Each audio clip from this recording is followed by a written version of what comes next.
all alone.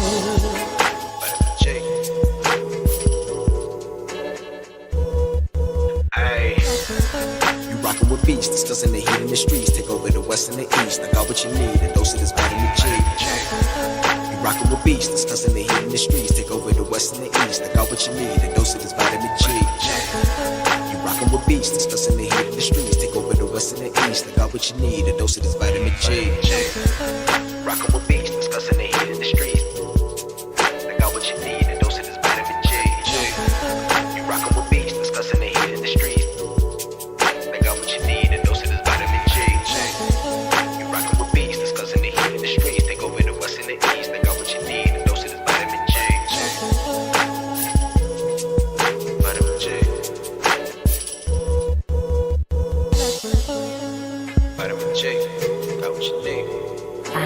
On the outside, looking in, and I wanna be back on the inside. I don't wanna be left on the outside, all alone. Vitamin J, got what you need. Vitamin J, got what you need. All alone. Vitamin J. Discussing that heat in the street, hey, we got just what you need on Vitamin G. You rockin' with beats, discussing the heat in the streets. Take over the west and the east. I got what you need, a dose of this vitamin G. You rockin' with beats, discussing the heat in the streets. Take over the west and the east. I got what you need, a dose of this vitamin G. You rockin' with beats, discussing the heat in the streets. Take over the west and the east. I got what you need, a dose of this vitamin G. Rockin' with beats, discussing the heat in the streets. I got what you need, a dose of this vitamin G. You rockin' with beats, discussing the heat in the streets. Got what you need, a dose of this vitamin G. You rockin' with beats, discussing the heat in the streets. Take over the west and the east. I got what you need, a dose of this vitamin G. Vitamin G.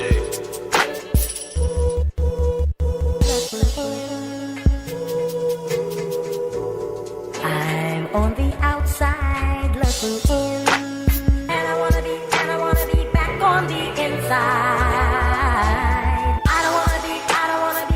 On the outside, all alone,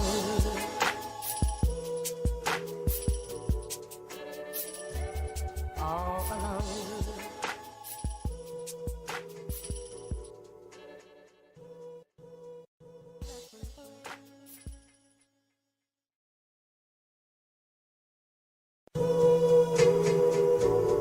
I'm on the outside, looking in. I wanna be back on the inside. I don't wanna be left on the outside, all alone. Vitamin J, got what you need. Vitamin J, got what you need. All alone. Vitamin J. Ay. You rockin' with beats, discussing the heat in the streets. Take over the west and the east. I got what you need, a dose of this vitamin G. You rockin' with beats, discussing the heat in the streets. Take over the west and the east. I got what you need, a dose of this vitamin G. You rockin' with beats, discussing the heat in the streets. Take over the west and the east. I got what you need, a dose of this vitamin G. Rockin' with beats, discussing the heat in the streets. I got what you need, a dose of this vitamin G. You rockin' with beats, discussing the heat in the streets. I got what you need, a dose of this vitamin G. You rockin' with beats, discussing the heat in the streets. Take over the west and the east. I got what you need, a dose of this vitamin G. Vitamin G. Vitamin J, got what you need. I'm on the outside, looking in, and I wanna be back on the inside. I don't wanna be left on the outside, all alone. Vitamin J, got what you need. Vitamin J, got what you need. All alone. Vitamin J.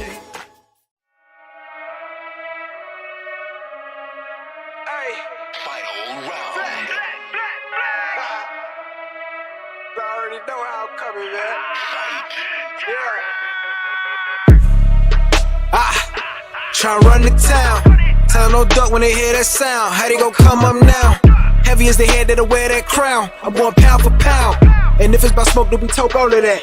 From an ounce to a pound. Take it, they biting this now. Cause my drip right out the seat. How could they be? Give me a couple of rounds. Cause I'm a beast when I'm on vitamin G. You see, they start crumbling now. Mad struck, start mumbling now. Get the gist, I ain't reaching for cloud. Plot twist, I'm the one with the keys. Clock blitz, know they little half freeze. Different continents, I be torn. We living life, making yours look boring. See, we win at the end, it's a spoiler warning. Cause I keep heating up, I might blow the whole planet. They calling me toxic like global warming. But they keep tuning in once again and again. I'm the one at the top, just to form a warning. Truly, I'm De Niro when it come to movies. Get De Niro, entertain the groupies. Habanero if you come pursue me. But I hop on the game, too busy rolled up whenever my girl getting moody. Link up with the gang, we all go insane. Catching them bills on the duty.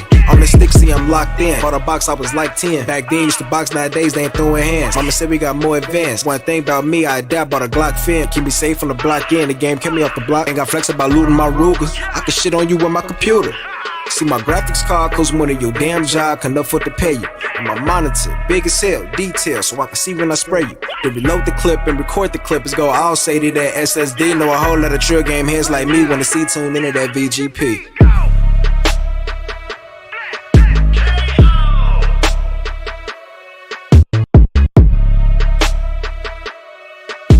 Take over the west and the east, and we got just what you need on vitamin G.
You can sign in for the.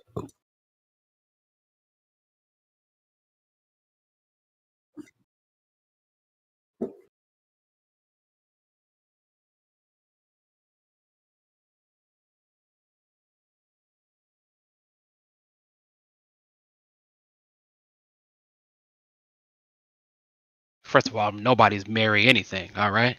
I don't wear tunics or tight pants. I do play Zelda. It was close enough. You got me there. You win this round, Dante. You win this round. But what's going on, guys? I am doing well. I finally finished Nobody Saves the World, which is a fun little game. So I highly recommend it. It's a good time. Very funny. And easy. It's not a hard game. It's about 20 hours at best. So it's not a difficult, and that's just 20 hours if like you're trying to max out all the classes and do all that other type of stuff. Otherwise, that is it, man. Went and saw WandaVision. We were talking about that earlier. Had myself an enjoyable time. And I, excuse me, Doctor Strange. Yeah, yeah. So I had a good time with that. And then otherwise, what I did do is, and I meant to actually text Kofi.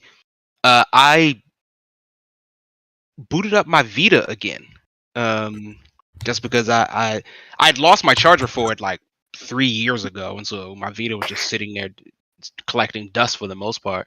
And I was like, I might as well just buy a new charger now. It was like $8, and I booted up my Vita again. I don't remember what I really have on there. I was playing like God Eater and Final Fantasy VIII, but really. Good to have it back in action.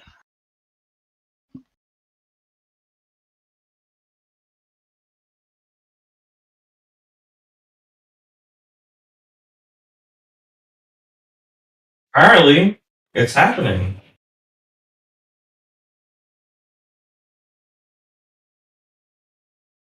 No, it's not. All right, so as the games come to the subscription service, regardless of whether you have the subscription service or not, if you have paid for the game before on Vita, you'll be able to download it to your personal.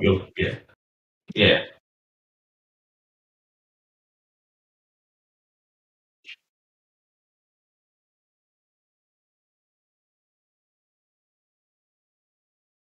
You even bought physical all your Vita games?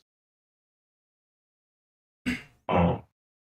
All right, fair enough. See, like I wish they did it where like how Xbox did it when they first launched the backwards compatibility program. If you had an achievement for the game, you could download it. Yep, that was As long as you had an achievement. As long as you had an achievement in the game. Oh fuck, download you got that? No, if anything, you're right. Your PlayStation account is linked over all of them. Like you actually have to link the consoles on their website anyway. Because I mean, if you have too many consoles, they don't let you sign into anymore. So it obviously knows I own a damn Vita. So if I've got the game, I should be able to download it. Besides the point, Zero, is that all? Are you enjoying your Vita? Yes, that is all for me. So I'm probably the Vita store is gone, so I'll just probably actually physically buy some games. That's the best. All right. I thought they kept the Vita store open. They did, but they're eventually after all that outrage. They're eventually going to close it. Yeah, I mean the writing's kind of on the wall. We'll talk about that later. Oh yeah. Well, speaking of writing on the wall, Farrell, what have you been up to, my guy? Not much. Regular streams. I too saw Doctor Strange. Yeah, I've been playing a couple of things. I'm like right at the end of Kasane's story on Scarlet Nexus. Got kind of derailed from that and just been playing some other stuff. But other than that, like not anything too serious, just dabbling in a game here and there. Isn't it wonderful we can talk Marvel and not have FC constantly interrupting saying Marvel trash? I mean, he would have never shut up about the Batman. Yeah. Great movie, though. The Batman was cool. I think The Long Halloween was better. We're going to have to agree to disagree there. But, I mean, have you played any games, aside from Destiny and probably Madden? I don't play Destiny. Well, you played Destiny? I think Zero's the Destiny guy. Yeah, that's just me, and Jubei, I guess, occasionally. And me, if I have anybody to play with. I'm like sports, RPGs, whatever my kids want to play. So okay, so how's Nickelodeon All Stars? Do they play that? I don't know. Go and ask. They're your kids, not mine. I don't know. I don't think I've bought that game. We did Mega Man. We did Mega Man Legacy X2. Man of culture. Man of culture. Yeah, we did that. So maybe bounce around. All right, and Omar, what have you been up to? I've been playing Eden Chronicles. It's a prequel to another game called Eden Chronicles 100 something. It's coming out next year. This game is more of an side-scroller action game, while the next one is going to be a full-blown JRPG. And sadly, no music, no voice acting, but the music is very good, and the combat is very fun. It got this unique implementation where you can switch between characters and juggle your enemies, and it's a lot of fun. Fair enough. Pharaoh, just so you know, I did mute you because you're getting a lot of feedback on your side. I am? Yeah, you're getting a lot of noise from your side. Yeah, an air noise. It's not even registering on my It was on my voice meter. Cause I have the voice meter up. That's weird. Alright, as far as me, because Jubei isn't here, he'll show up right as we're about to finish intros. I guarantee it. I finished Guardians of the Galaxy. 9 on 10, buy it full price in my opinion. It is a fantastic game that did not get a fair shake because of Avengers. Like that I want there to be a Guardians of the Galaxy 2 because that game is absolutely amazing. And is a juxtaposition to another game I was playing, which is Ghostwire Tokyo.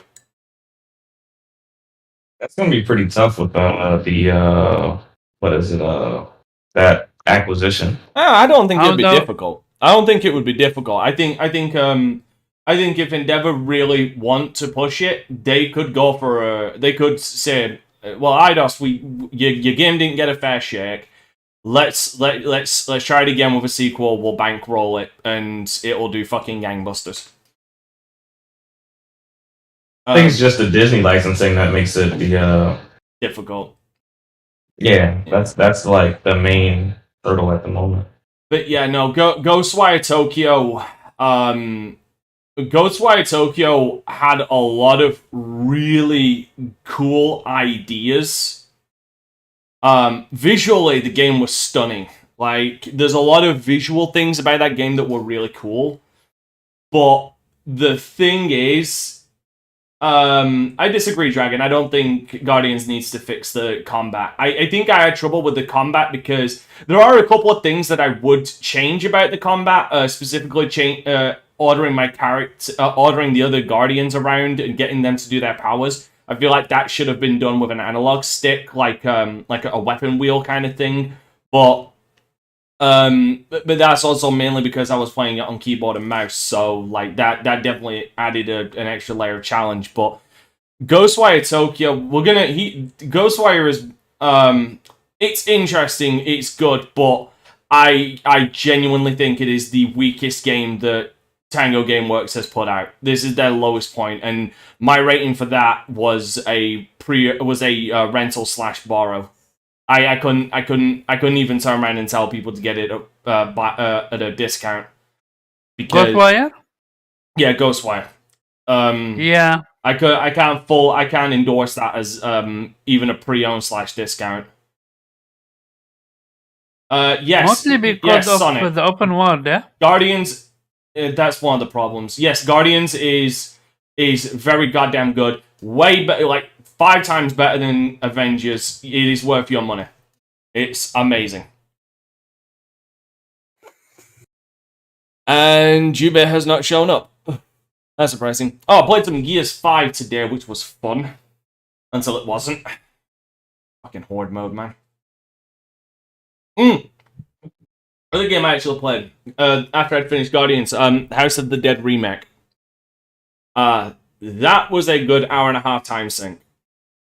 That was really fun. I feel like that's going to be a topic we go on to at another time because I definitely like House of the Dead remake, and when we talk about games that get remade or remastered, I feel House of the Dead, though unnecessary in a lot of ways, in some regards, it was unnecessary. I feel it was definitely needed because the franchise they've done nothing with the franchise since 2018, and there's such a wide gap between games, and the fact that the last game didn't even come out on console, it came out in arcade. It feels like that's the only way that a lot of people even remember House of the Dead even exists these days. But yeah, Jube is still not here, so we'll just move on to the first topic, which is have open world games run their course. Now I'm just gonna throw up some footage of me playing Ghostwire Tokyo, just to put some preference out there. Now, for me personally, I feel like open world games have hit an evolutionary dead end.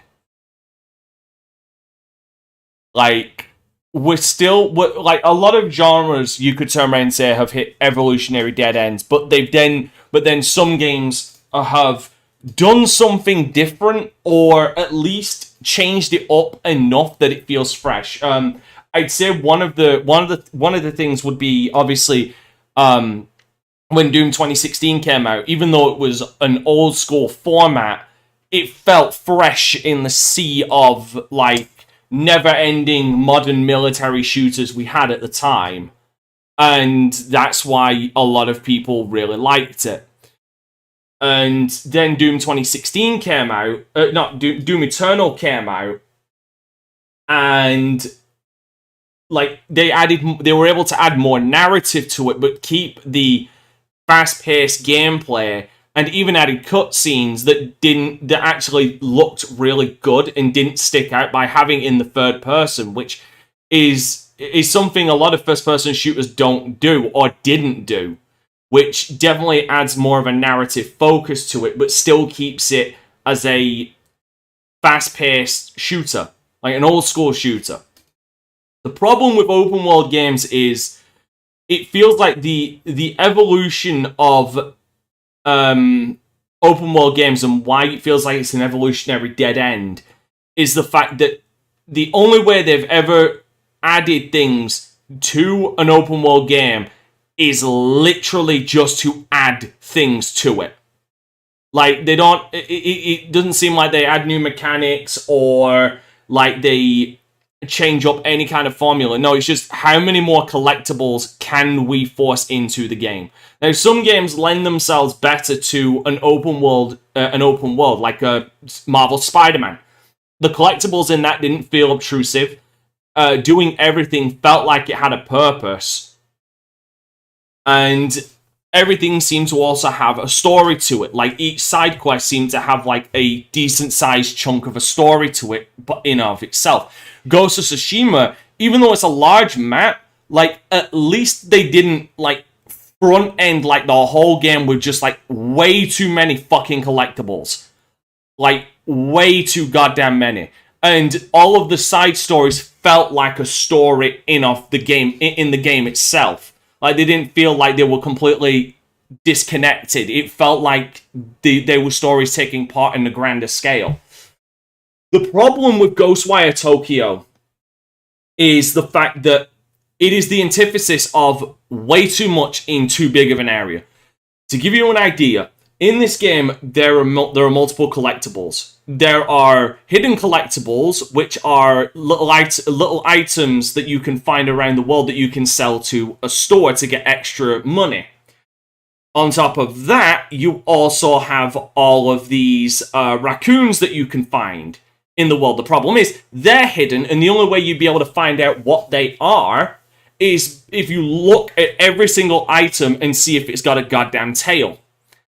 The other thing you can collect is these items you get from taking out yokai, and there's a load of them and a variety of them in the map. On top of that, there's all of the side missions that you can do, which, granted, some of these side missions are cool, but they do have kind of interesting stories, but, like, there's not a lot of meat to it. Then on top of all of that, you have the spirits that obviously people watching can see now.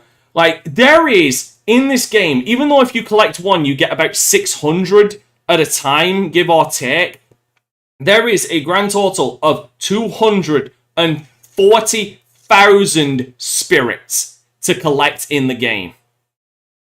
You got them all? No, did I fuck? Yeah. I stopped at 69. I got up to 80,000, I think. 96 I stopped.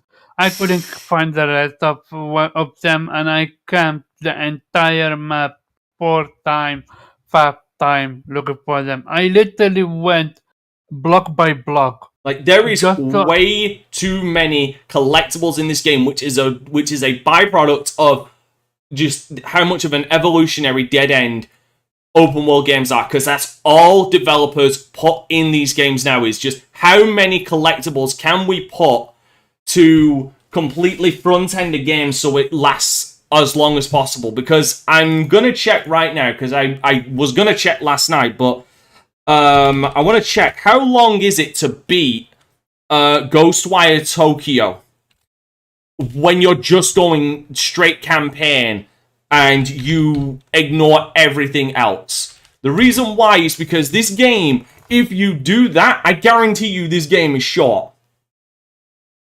Yeah, main story for an open world game, rushed, is 8 hours. Average is 11 hours. Completionist is 36 hours and 21 minutes. Now, granted, that is not the most egregious I fucking heard. I still think the most egregious, I believe, was Assassin's Creed Odyssey, if I recall correctly. It's either that or it was Valhalla that was the worst. It's definitely one of those two. It's absolutely one of those two. Because that's bullshit. The maps are just... Yeah, it's not just the fact that the map's too big, it's just there's too much shit they put in it that's inconsequential and just not worth your time. Exactly. At some point, it's like, I'm not going to ever use this sword that I just went out of my way to go get. Like, this is nonsense. Yeah, So. and the problem is with Ghostwire Tokyo, a lot of the stuff you get just gets you XP. And it's like, this is way too fronted. Like, you have... The worst part is, they got it right. They got it right the game before this, with The Evil Within 2. Now, we've had this discussion. I consider The Evil Within 2 semi-open world. Because if you actually look at it, there's only ever actually one large section, and that's literally the beginning of the game. The first area you go to. But then it's not front-loaded with all this collectible stuff. It's stuff you can go out and get, but it's still narrative-focused. Like, everything you do serves the narrative. Like, you want to go out and get these weapons, you want to go out and get this ammo pack, you want to go out and get this sniper rifle, then you get the parts to fix. That leads into the bigger story. And then also the side missions also give you a glimpse at what happened in this place before you arrived. Like, it serves the bigger narrative. And when it focuses on the story, it focuses on the story for at least a good 2 hours. And Ghostwire does not do that. Like, in at least in The Evil Within, you can remember, like, all the villains leave an impression. All of the enemies leave an impression. All the locations leave an impression. The problem with Ghostwire Tokyo, like a lot of open world games, is the story and characters are sacrificed because of how unbalanced the pacing is. Like, outside of his design, the main antagonist for this game, you won't fucking remember. You will not fucking remember. You will forget him in T-3, 2, 1, already gone. Like, that's the problem. Ghostwire, I like the person inside of him more than him. No, I said the antagonist, not the protagonist. The protagonist and KK, the ghost detective inside of him. The reason why you care about them more, Akiko and KK.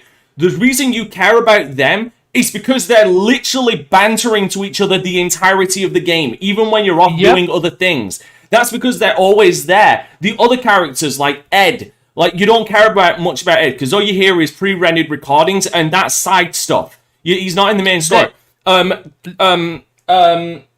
There's this other female character. You rarely fucking see her, and, like, her death is meant to mean something. Like, she's already dead, but, like, you're supposed to feel for her, and it's like, I don't know you. You have been on the screen for a grand total of 7 minutes. This game, Dante, is it me or this game feels like we're playing part 2? No. This feels like this doesn't feel like part 2. This feels like we played a game that at some point in development they said you need to make this open world. No, but there is zero information about KK. It's like he is fleshed out at the very end. They flesh him out. Beforehand, you know almost nothing about him. The woman that he was with, you know absolutely nothing about her. And I played the fucking prequel. Like, no, this game literally feels like you're playing a second game. There's a game prior to this one where you learn about KK. No, I disagree. That's why I turned around and said this game shouldn't have been open world. This game needed to be a more linear game, or at least in the same vein of The Evil Within, where you could have more story and cutscenes, like, expanding upon these characters. It doesn't feel like it's part 2. It feels like we're being. The thing is, it feels like how we're meant to feel. Like, we are literally being thrust into a position we knew nothing about. Like that. I don't have a problem with that because again, spoiler alert. The game literally begins with you getting woken up after your body gets invaded by a ghost detective, and then all of a sudden, Shibuya, Tokyo, just gets mauled over by a fog that just fucking raptures everybody out of their clothing. It's like the fucking death ray from War of the Worlds. All that's left is their fucking clothes. Like, I like that. I like the mystery. I like the fact that you're meant to be playing a character that is literally just been put into this situation after literally being brought back from the dead. My problem is that they didn't expand on everything or anything afterwards because it's so open world. The story stretched so fucking thin. It's as thin as the fucking retinas to my eyes. That's the problem. It's crazy that did you have any issue with what's called yokai that you need to No, because I'm good at games. I just didn't want to do when them. you summon them. No. When you summon them. What do you mean when you summon them? The yokai that is in the air, you summon them, but you need to press to almost like position your mark at the right angle of the building to summon them. Wait, are you talking about the yokais that are around, like the razor weasels? The tango. Fuck me, I forgot what name. What's called the tango. Oh, do you mean the ones that you grapple up to? Yeah. No, I never had that issue. Oh man, I'm pretty sure because you're on PC. On PlayStation, and I spoke with a friend of mine. She had the same exact issue.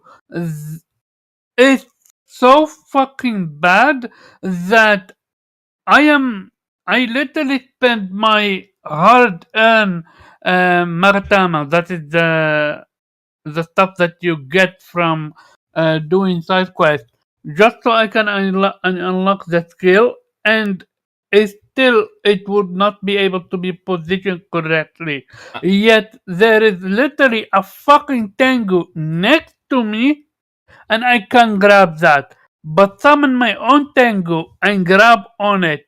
It didn't work. Like this game, when it was working well, it got atmosphere. It has let me get into that real quick. The worst part about this game is the fact that you can clearly see, like, this is probably one of the most original aesthetics I've seen for a video game. And I mean that, like, for example, there's one part in the game. Like, first of all, the enemy designs are pretty cool, actually. But it's the aesthetics. Like, there's certain parts where you're going... Like, I was going through this one area, and the main antagonist was spray painted on the wall. Then suddenly, it just started coming to life and moving. Like, E Honda's Street Fighter 2 thing. Yeah, the background. Where the background after the wind starts moving. Yeah, it starts doing like that weird thing. Yeah, where it's like moving between multiple frames, but if it goes fast enough, you could almost see it as one fluid motion. Yeah, there's a moment like that where a spray-painted mural literally does that. There's a fucking dragon. There is a painted dragon. Now, this is the cool lore. This is where the lore of this actually gets really interesting. There's a dragon painted on some sliding doors in a temple that was painted with the blood of the original owner's fallen friends back in the years of the samurai. And that blood was enough that the regrets and everything of those dead friends actually animated the dragon, and the dragon became a real spiritual form. And there's a part where you've got to go after this dragon, and it's painted and it's moving on the floor and across walls. That was dope. And then when you finally find it, I'll see if I can bring up the video on my side when we're talking. If I've gotten up to that part. Yeah, here it is. I found it. Like, the visual design of this game is so cool. The problem is it's so few and far between because it's open world. It has no time to focus on this kind of stuff. Like, that's the biggest L that this game does. It's unfocused. Now, going back onto the subject, I know I just write it on Ghostwire, but like I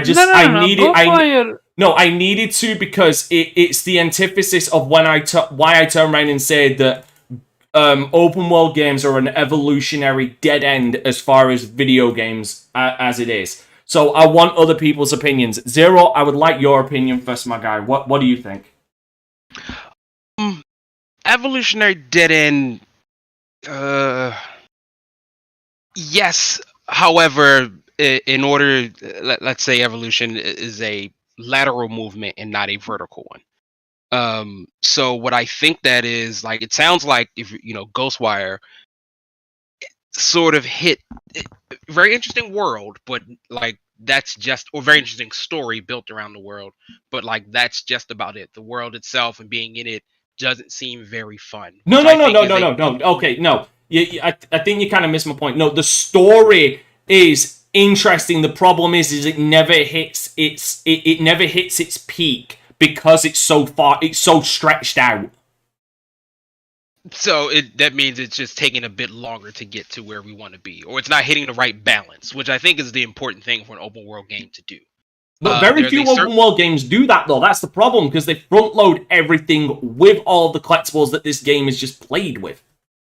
Well, I think historically we've had them, and I think they just sort of come at different times throughout like gaming history, right? Like Spider-Man. Ghost of Tsushima. Makes Spider-Man, such an enjoyable open world is really the web swinging. Yeah, like, it's maneuverability. Yes, I will say that this game, that's something I didn't hit on, but thank you. You did just remind me. Sorry for butting in. By the way, everybody can see it on the stream now. That visually is striking. The problem is there is no good way to traverse this fucking world. Even with quick travel is literally your only saving grace in this game.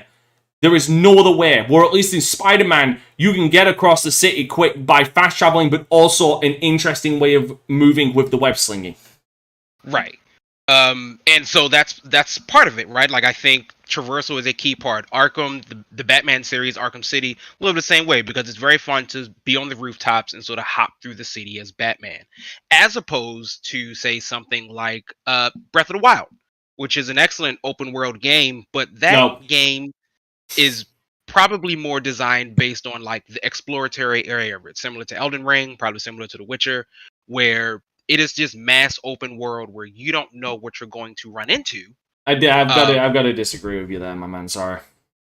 I mean, I find Breath of the Wild to be absolutely fantastic because I think it's a great Zelda game. I think it's a terrible open world game because it falls. You need to find 900. That's not even that. Well, that is one of the problems. Again, one of the problems with open world games is they front load it with so much collectible crap that it artificially extends everything because you think you need it, but you really don't. The problem with Breath of the Wild is the slight opposite to Ghostwire, in the sense of where Ghostwire has a lot of shit in the world, like way too much, Breath of the Wild, in terms of like what's around you, has nothing. Now, I've defended and said narratively that kind of makes sense, but the problem is narratively there should be a lot more monsters in that open world than there actually is.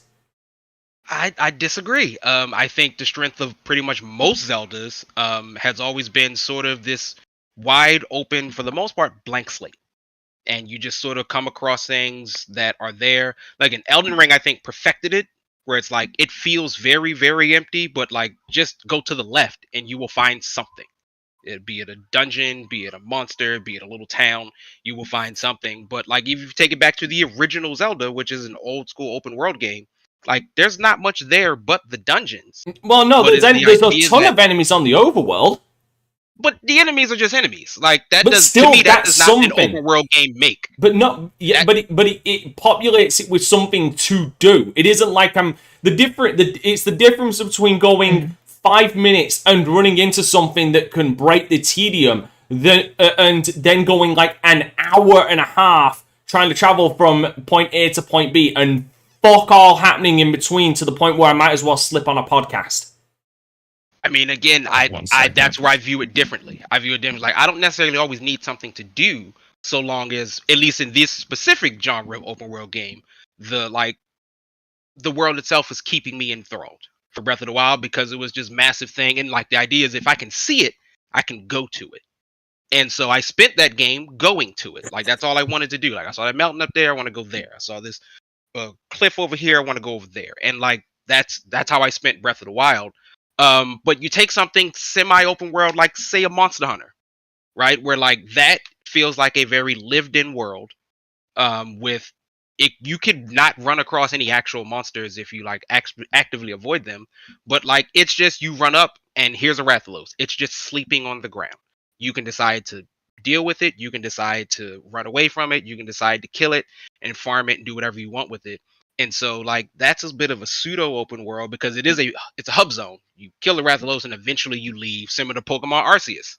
Same energy, where it's like there's a main hub zone. Once you leave the hub zone, the world is open and you just sort of can do whatever you want. And I think the key behind it is whatever game it is specifically has to tailor itself to that level of interest. I mean, all games are different, but I think open world specifically, all of them have to be kind of viewed a little bit individually based on what they're trying to do. If you find games like Watch Dogs or Sleeping Dogs or True Crime Streets of LA, right? Which like, No, Watch because Dogs, True Crime Streets of LA worst. isn't even an open world game. Like that's the funny thing. Like there's a free roam mode, but for the most part, it's mission by mission by mission by mission. But there's an open world I can just explore. But do fuck all in. That's the problem with that game. Very true. But like, there's so much to do in Watch Dogs, and I think that's absolutely nonsense. There's too much to do, and nothing I'm doing is actively fun. You know, particularly Watch Dogs 2. Well, the Watch Dogs series sold itself as like this sort of hacking thing, where like you're this freedom fighter and like you can do all this kind of cool stuff. But once you get down to the Watch nitty-gritty Dogs of it, 1 not fun? Because I enjoyed 1. I didn't find never either one of played them one. very fun. They just felt tedious, repetitive. Watch Dogs 2. I did not care about London whatsoever. You mean you're mixing up your Watch Dogs games. Watch Dogs 2 is the one in San Francisco. Watch Dogs Legion is the one in London. Legion. Watch Dogs 2 is the one I like the most, because even though it's open world, when they focus on the story, and all of the characters in that game are not planks of wood. They actually have personalities. Which game? Watch Dogs 2. Oh, I heard it's a great game. It's a good game, and it actually has good characters. Watch Dogs 1 is boring. Aiden Pierce is a fucking bore. You played 3? I've not played Legion because I have self-respect. I mean, I think Legion is very boring. The story is interesting. It's the characters that are boring. Because you can literally recruit them and they die, and you can recruit someone else. Like, it's when I seen. Oh, go ahead, Zero. I will talk one my turn. I mean, it's like I think for me the story of it all only counts if it's like a really, really engrossing story. I think it's a bit of nonsensical, but like Metal Gear Solid 5, the open world got boring real fast. But the story is interesting. It's a Metal Gear story, and it's like nonsense, and I just want to see what the next thing is. You know, as opposed to like Shadow of the Colossus, which is a massive empty world, but you're drawn into like, what are these creatures? What's the next one? What am I going to see? But like, the story is sort of barely thinly there. Like, it's not much about what's going on here. We're just sort of, the world and atmosphere keeps you together. I have not played Death Stranding, but I imagine Death Stranding's story is fairly interesting. Once again, it's okay. more I was actually gonna bring up Death Stranding as like the weird moment where execution seems to, at least in my opinion, where execution works out better, where the execution of it actually works with it. Because the thing is, with Death Stranding, from the offset, even though it's a very empty open world, though it's segmented, like there's multiple segments, there's really only 2 sections, well, 3 technically. When you are actually in it, you start getting into the mindset of the journey is what you have to overcome. Like, always staying on your toes, like looking out for mules, looking out for BTs, looking out for the terrain itself. Like later on, this kind of falls off when you start getting people building roads and you've just got roads going everywhere. It's like, oh, I'll just drive there. Then then the wheel starts to break. But then when you start progressing, then you're suddenly being told, oh no, you need to now climb this fucking mountain to get this antimatter bomb up to this other station, and then you're left there staring at this mountain like, okay, what am I gonna need? How am I gonna do this? Which route should I take? How am I not gonna get myself fucked up? And then it tells you, oh, now you gotta go through this this snowy area, and because it's timefall snow, it's gonna degrade all of your shit quickly. Now you're getting into that mindset of, okay, I am now like the ultimate Amazon delivery boy. How do I cut so many corners without seeming like I've done a cheap job? Like, at least Death Stranding gets you into that mindset immediately. Like, no, this is the open world we've got, and it does, and it actually plays on that open world and builds itself. Like, the world is built for you to always find that next challenge. Do you know what I mean? Well, and that's my point. When we say evolutionary end, perhaps so you move laterally. So that means that what the open world is doing just now has to be a bit more unique than the standard. Sometimes it's just through name alone, like Zelda. Sometimes it is through a very specific system, like in Shadow of Mordor. That game does not become interesting if it doesn't have the Nemesis system.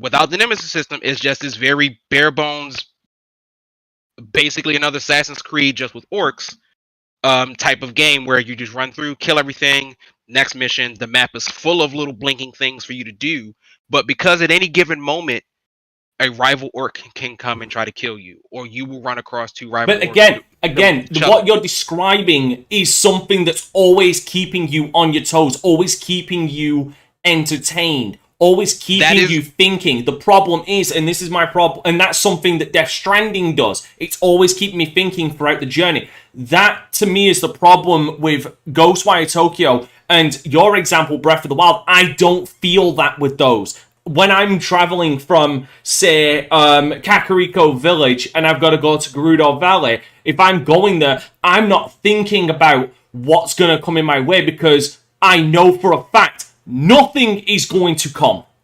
Like, I'm going to run into absolutely jack shit along the way. Where with Ghostwire Tokyo, the problem is, I've now got to think, oh god, I've got to go across this entire fucking city where I'll most likely run into nothing, and I could just go up to a tall building and fly across the map to try and get there. Or I could just fast travel. Like, that's the problem with Ghostwire Tokyo. There is nothing that keeps me in suspense, nothing that keeps me on my toes, nothing that is like, okay, I really need to focus on what I'm doing. There's nothing like that. Which, again, I think that just depends on the game. I also feel that way about Spider-Man. After, like, the 10th time I've stopped a police chase, I'm not doing them anymore. But it is still 1,000 times so much fun to swing through New York City. I don't have to do anything but swing through the city.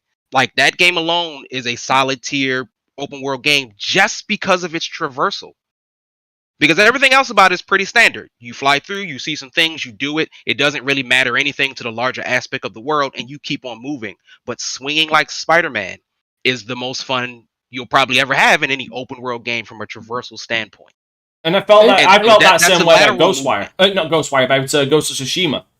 Because with Ghost of Tsushima, I'm always thinking like, okay, I'm traveling across. Yes, I'm traveling, but I've got to watch out for if there's any Mongolian patrols, or if I see a fox out the side of my eye, because holy shit, that is actually useful. I'm getting something that's useful. I'm not just picking up some random ass collectible that's going to get me a little bit of XP or a little bit of money. Like, it's actually going to be beneficial to me.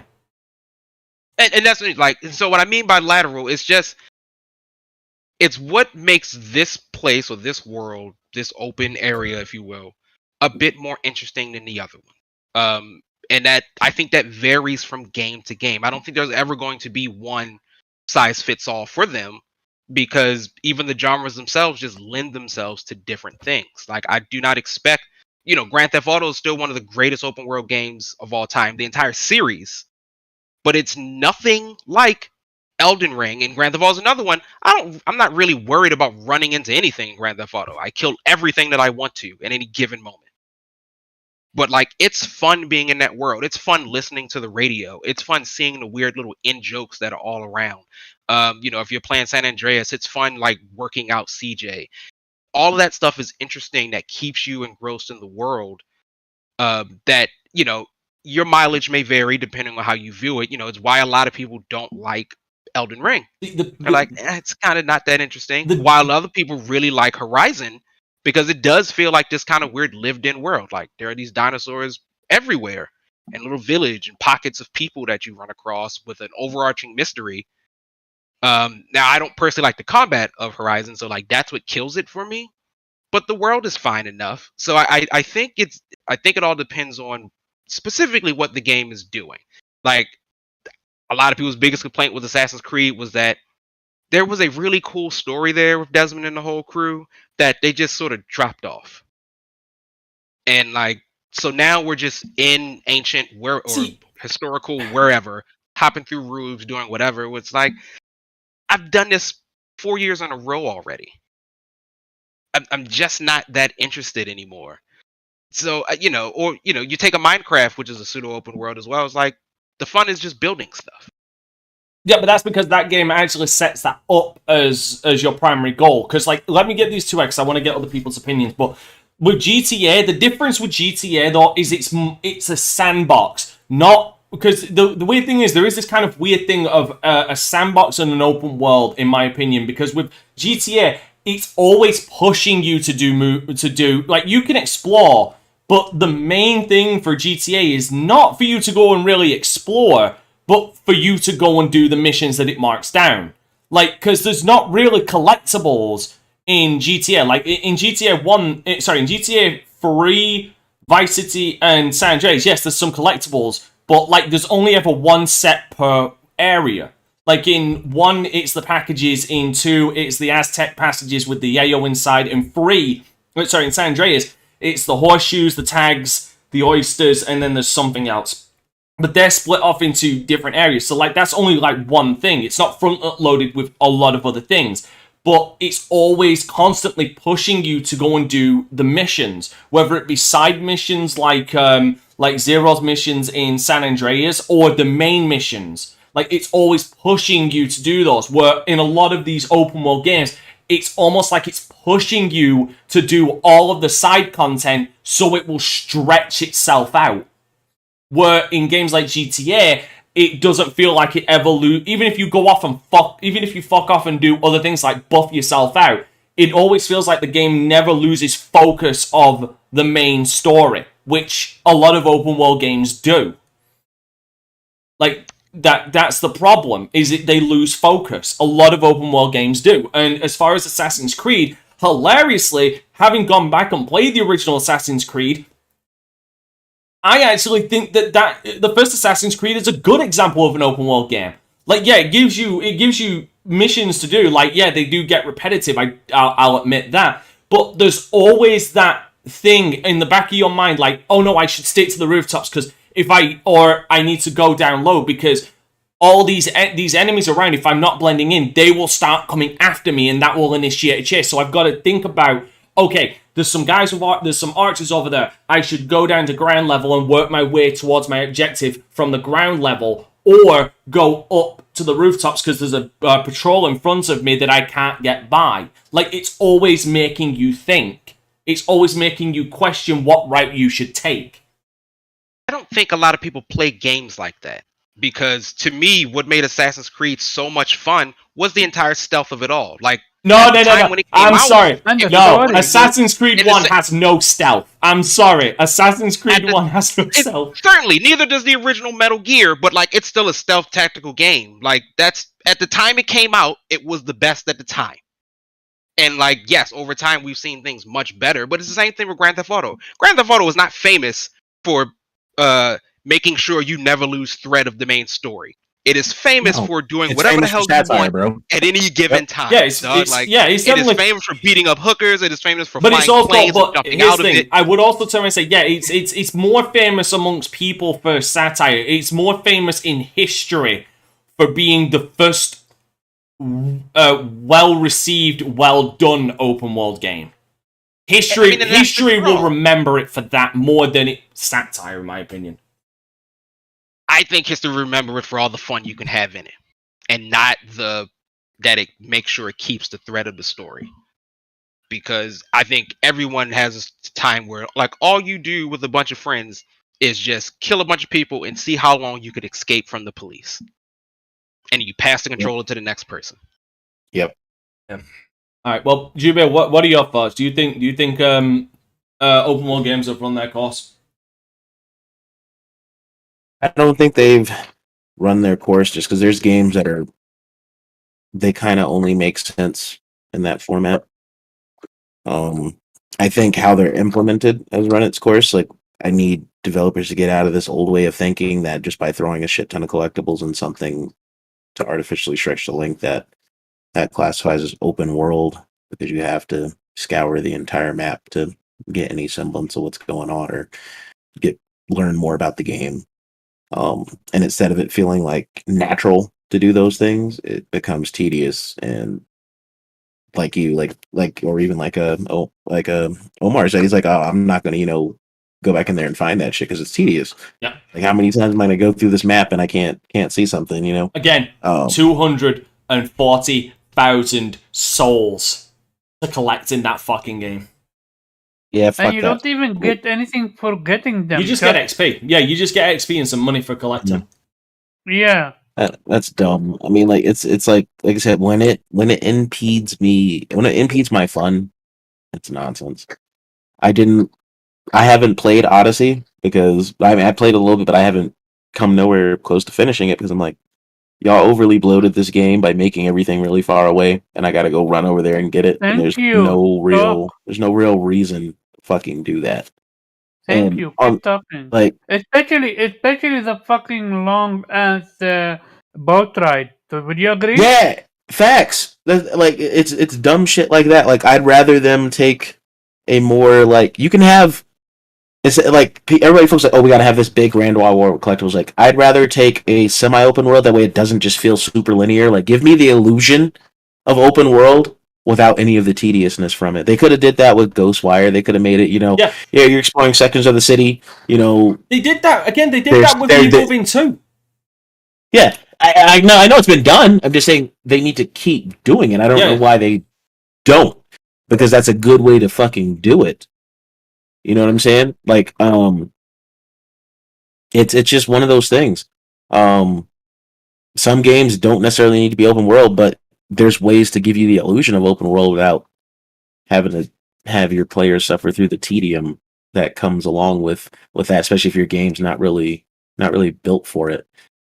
Like, I stopped playing Valhalla for the same reason. I'm like, I'm tired of seeing all this shit on my map. There's too much to do, and I'm gonna have to run over there. I'm gonna eventually have to run back over here. Like, I'm like, y'all put all this shit, put all these beacons up, and it's just like, oh, here's a little XP, or here's an armor that's not as good as something that you're gonna find later on in the game. Anyway, it's like, why? Like, you don't need to highlight that. It's even worse when the open world games do that, but they don't mark them.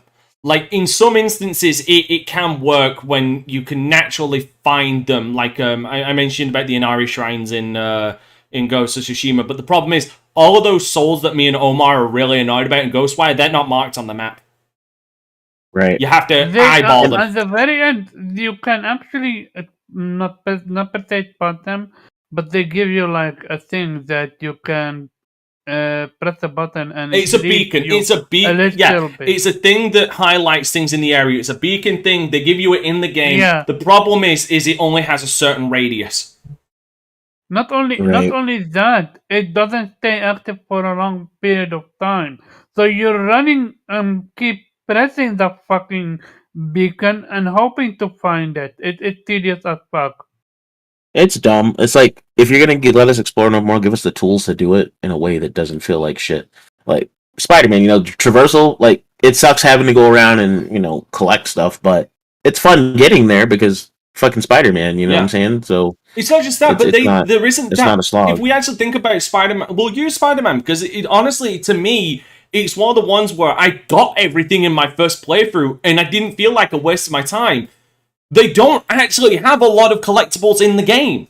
Like they've got. Here's the thing. Like they've got all of the because they also piecemeal them out all the time. Like they do. The first thing that you can do is the police chases, like the random crimes. Like that's the first thing you do. Then they introduce the strongholds, and there's only like 2 in an area, or 1 or 2 in an area. Then there's the actual collectibles, like finding Peter's backpack or some shit in the world. But all of that's marked. Like, they don't actually have a lot in the sense of collectibles. My issue with Spider-Man is the repetitive ass side shit, like a Zero said. Like I'm only gonna save the same guy from a trunk. Oh no, I agree with that. I do agree. If they cut that down, here's the thing. I would say if they cut that down to like two of those a section, that would have alleviated it so much. And like Dragon Slayer said, them Mary Jane sections, they could have kept that. I'm good. Like that was some of the most frustrating. That was some of the most frustrating stealth fake bullshit. That's because y'all can't fucking stealth. No, I don't give a fuck. I'm playing a Spider-Man game. Okay? I agree. Mary Jane is she is the source of cheeks. I don't give a fuck. I don't want to play as her, bro. I'm trying to smash. That's it. I don't want to play as her. I get it. Didn't they have an option to skip her sections as well? Her section should have been a QTE. No, not even a QTE. I fucking can't stand QTEs. Okay, just a video. A cutscene. It should have just been a cutscene. I would have took a cutscene. I would have took a cutscene. I would have absolutely took a cutscene. Cool. Cutscene, yeah.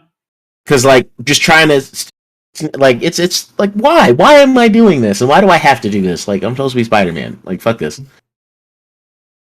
What about the puzzles? Because I'm curious. Which puzzles? The lab. Oh, the lab stuff. Tedious. I didn't mind them. They weren't that bad. They were skippable though. If you didn't want the trophy. Yeah, if you didn't want trophies, yeah, they're skippable. But I wanted the trophies, so I had to sit there and I didn't mind them though. They were small. They were a small thing. It's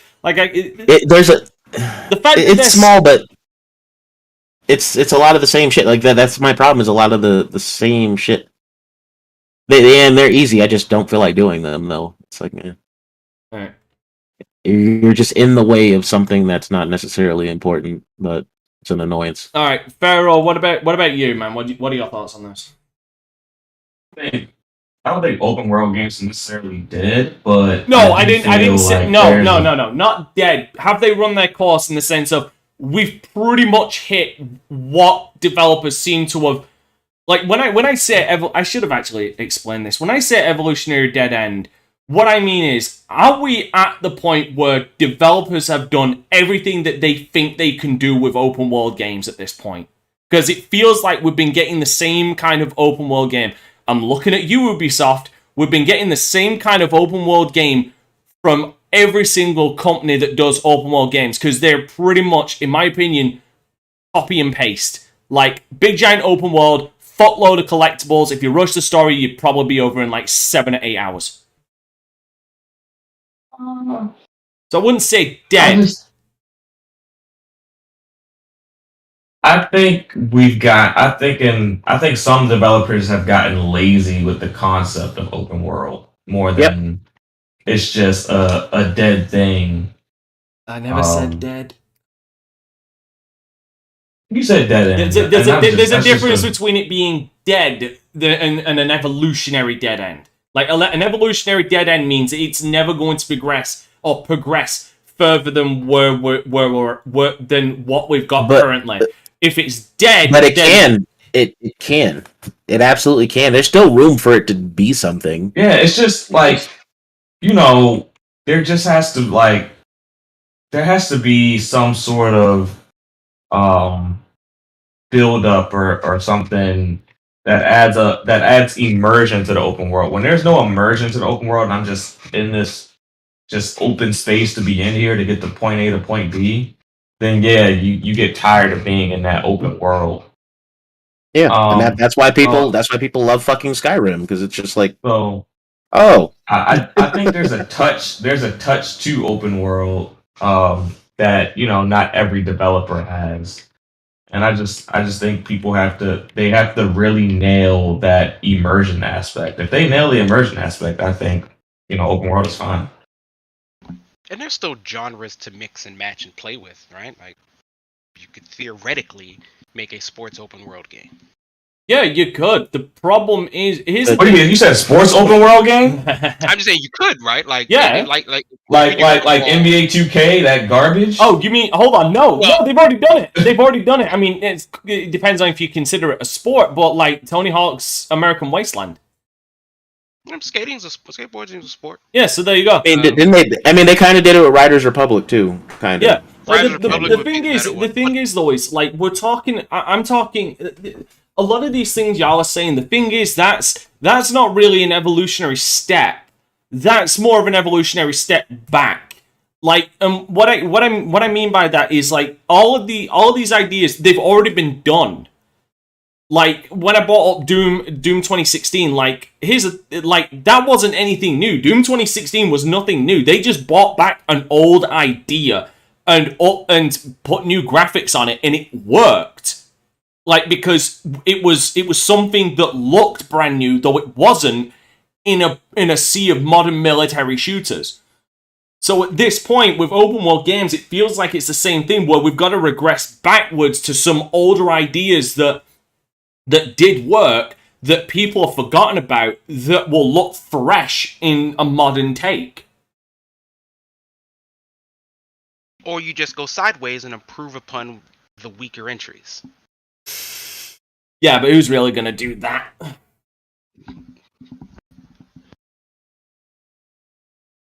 Who's really going to do that? Alright, I was going to ask Omar, but he kept interrupting and giving his 2 cents every couple of times, so I think we'd kind of gathered where Omar stands. Unless he's got more to add. Yeah, I have a few things. Little focusing on. So here is how you could have fixed Ghostwire Tokyo.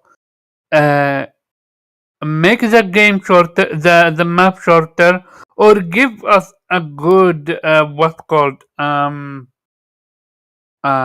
what do you call that, a way to move around the city, like Spider-Man or with Ghost of Tsushima Hero Hall, something that speed it up. As for the collectible, make them matter.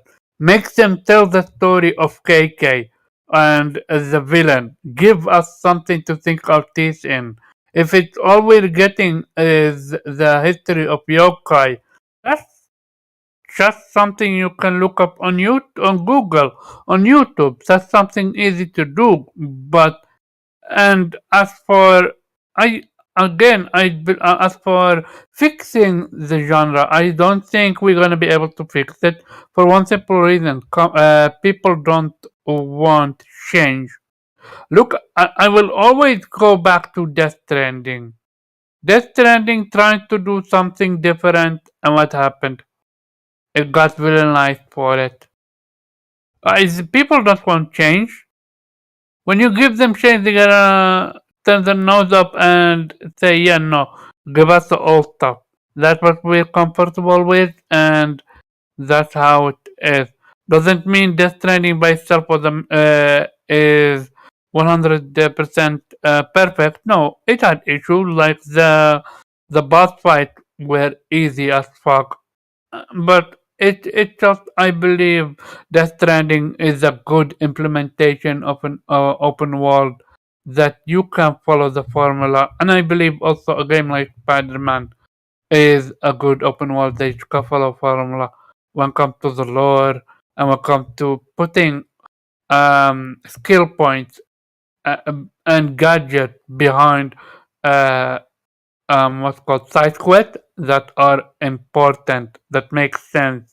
Which is why I believe a game like Forbidden West have one of the best side quests out there, and I highly recommend people to play them. I still turn around and say the perfect, as far as like modern games, modern open world games, I still point to Ghost of Tsushima as the best implementation of side stories within an actual story, because each side story was basically a story in of itself, which is If how you it think- should be.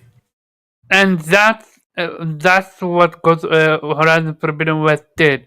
It took Ghost of Tsushima's side quest and made them and put them on steroids, and I love it. All right, well, need to move on to the next topic because that one went a little longer than expected. So PlayStation Plus news. So they've actually announced recently the PlayStation 4 5 games catalog for the PlayStation, the new PlayStation Plus implementation, as well as some classic games. So let's have a read. So this is from the official PlayStation blog. Monthly games, PlayStation Essentials, Extra and Premium, Deluxe plans. In any PlayStation Plus plan you choose, you will get the same benefits as before with PlayStation monthly games. Now, as far as PlayStation Plus Extra Premium Deluxe plans, my God, they couldn't have picked a worse name for this shit. Here's the catalog of PlayStation 4 and 5 games that are coming to that catalog. And they start by saying, we're focusing on adding high-quality titles into the PlayStation Plus service for players to enjoy. I am pleased to share the selection of content that will be available for PlayStation Plus Extra, Premium/Deluxe plans. PlayStation.com will be updated with a list of games when it launches in your region. So currently, the games that are showing up from the PlayStation Studios is Alienation, Bloodborne, Concrete Genie, Days Gone, Dead Nation Apocalypse Edition, Death Stranding, and Death Stranding Director's Cut, which makes me wonder why it's not just Director's Cut. Oh, right, no, yeah, because it comes out on PlayStation 4 as well. Demon Souls, Destruction All-Stars, Everyone's Golf, Ghost of Tsushima Director's Cut, God of War, Gravity Rush 2, Horizon Zero Dawn, Infamous First Light, and Second Son, Knack, Little Big Planet 3, Loco Roco Remastered, Loco Roco 2 Remastered, Marvel Spider-Man, Miles Morales, Matterfall, Medieval, Patapon Remastered, Patapon 2 Remastered, Resogun, Returnal, Shadow of the Colossus, Tearaway Unfolded, The Last Guardian, The Last of Us Remastered and Left Behind, Until Dawn, The Nathan Drake Collection, Uncharted 4, Uncharted The Lost Legacy, and Wipeout Omega Collection. But there's also going to be classics. And these are the third-party ones that are being added. Ashen, speaking of Assassin's Creed Valhalla, Batman Arkham Knight, Celeste, City Skyline, Control Ultimate Edition, Dead Cells, Far Cry 3 Remastered, Far Cry 4, Final Fantasy 15 Royal Edition, For Honor, Hollow Knight, Marvel's Guardians of the Galaxy, Mortal Kombat 11, Naruto Shippuden. Naruto Shippuden. Shippuden, that's what I just said. Ultimate Ninja Storm 4, NBA 2K22, Outer Wilds, Red Dead Redemption 2, Resident Evil. Wait, what? I'm going to assume they mean the. Okay, it's the first one that was remade. Yeah, it's the remaster of the. I'm pretty fucking sure they mean the Resident Evil remastered, which is the remaster of the GameCube remake. Yes. They needed to be a bit more fucking clear with that one. Soul Calibur 6, South Park: The Fractured But Whole, The Artful Escape, The Crew 2, and Tom Clancy's The Division. So those are the PlayStation 4 5 games that are coming from first and third party for PlayStation Plus, which, you know, all things considered, if this is what they're going to launch with, that's not a bad collection for the launch of it. Not a bad collection. This is where it needs improvement. I said not a bad collection. I didn't say a great collection, because I saw Jubei giving me the fucking side eye there. I said it's a good collection, not a great collection. Alright? Understand my words. The pronunciation. Good. Okay? Are we cool there? Are you gonna stop nodding your head? If I were to use a Dante term, have we hit the evolutionary dead end for these games? Speaking of evolutionary dead end, so the classic games catalog that will be coming to the Premium Deluxe plan, only the Premium Deluxe plan actually, Yeah, not extra. This is only for the people who are willing to fork out like $100 a year. Yeah, additionally, some remastered classics from previous console generations will be added to the PlayStation Plus Premium Deluxe. What we have right now from the first party side is Ape Escape, great game. Hot Shots Golf, IQ, Artificial Cube. Intelligent Cube, sorry. Jumping Flash, Siphon Filter, and Super Stardust Portable. Third party, we have Mr. Driller, Tekken 2, Worms World Party, and Worms Armageddon. If you've never played Worms Armageddon, you're doing yourself a disservice. Now, here are some remasters that are coming. So, I'm going to assume these are... Yes, I think these are the ones that were upscaled and remastered when they were released for PlayStation... Yes, it is. These are the PlayStation 4 versions. Because Dark Cloud 1 and 2 are there, which is what was originally there as well. So yeah, Ape Escape 2, Ark the Lad, Twilight of the Spirits, Dark Cloud 1 and 2, Fantavision, Hot Shots Tennis, Jak 2, Jak 3, and Jak X, Jak and Dexter, The Prosecutor Legacy, the Precursor Legacy, sorry, Rogue Galaxy, Siren, and Wild Arms. Third-party remasters coming will be Bioshock. It's just Wild Arms 3, right? Wild Arms 3, yeah. Wild Arms 3. Third-party remasters coming will be Bioshock Remastered, Borderlands The Handsome Collection, Bulletstorm Full Clip Edition, Kingdom of Amalur Re-Reckoning. Fuck, I hate them for that, because that does not roll off the tongue. And the Lego Harry Potter's collection. Now, here are the games coming from the PlayStation 3 side via streaming. Wait. Oh, that makes no fucking sense. I don't understand why they did that. Anyway, yeah, so from the PlayStation 3 side, via streaming, which they need to do, which they need to fix into just a download thing. Crash Commando, Demon Souls, so you're getting 2 Demon Souls. You're getting the original shitty version and the good fucking remaster. And I only say shitty because everybody knows that game's frame rate was ass. And also, these will be available for PC as well. Echo Chrome, Hot Shot Golf, Out of Bounds, Hot Shot Golf World Invitational, Ico, Infamous, Infamous 2, Infamous Festival of Blood, Loco Roco, Kokor, the fuck is that name? Motorstorm Apocalypse, Motorstorm RC, Puppeteer, Rain, Ratchet & Clank Quest for Booty, Ratchet & Clank A Crack in Time, Ratchet & Clank Into the Nexus, Resistance Free. Why don't they have all the Resistance games on there? Okay, that's stupid. Super Stardust HD. So they said that the list is gonna be continue updated. Yeah. So this is just the beginning. See, still. Tokyo Jungle, When Vikings Attack, Third Party, Azura's Wrath, Castlevania, Lord of Shadows 2. They got the worst fucking one.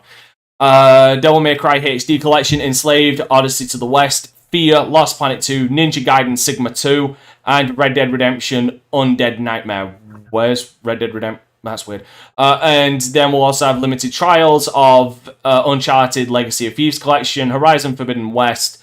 Third-party ones currently stand at Cyberpunk 2077, Farming Simulator 22, Tiny Tina's Wonderland, and WWE 2K22.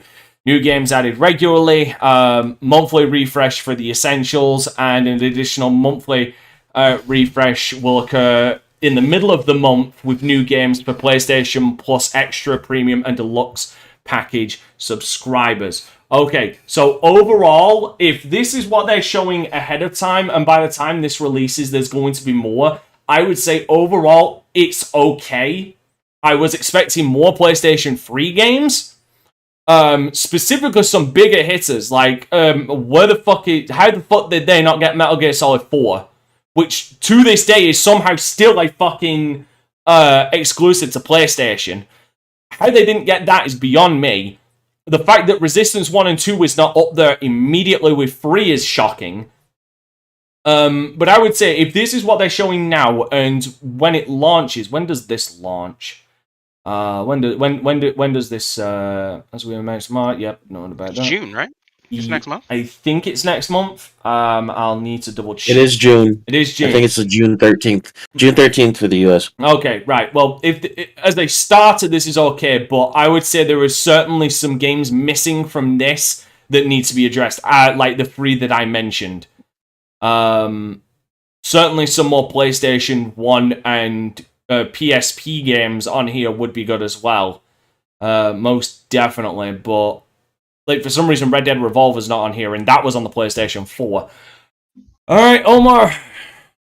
Go ahead. Okay, so here is the thing. Apparently, if you already purchased some of these games that were on PlayStation either 2 or 3, you're gonna be able on digital. You're gonna be able to to play them upscale without the need to buy them again, and you don't even need to be subscribed to the service. Like that's a big deal. I have Rogue Galaxy, and I'm going to be able to play it upscale without the need to even to subscribe to this service. Like I can't stress this enough how much of a big deal this is. When it comes to the games, they don't offer anything for me because most of the games I've already played. It's Ubisoft.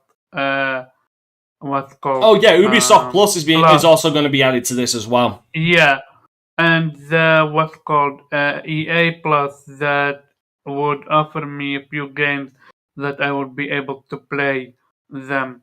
My biggest hope is that they would put a survey which game we want next to be in the service. Like I want games like Legend of Dragoon upscale.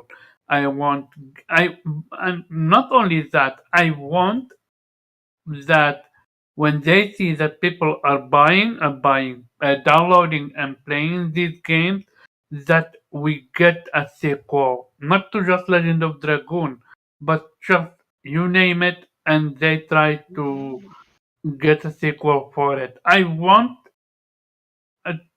playing older games to matter. I just don't want it to be just a nostalgia factor and call it a day.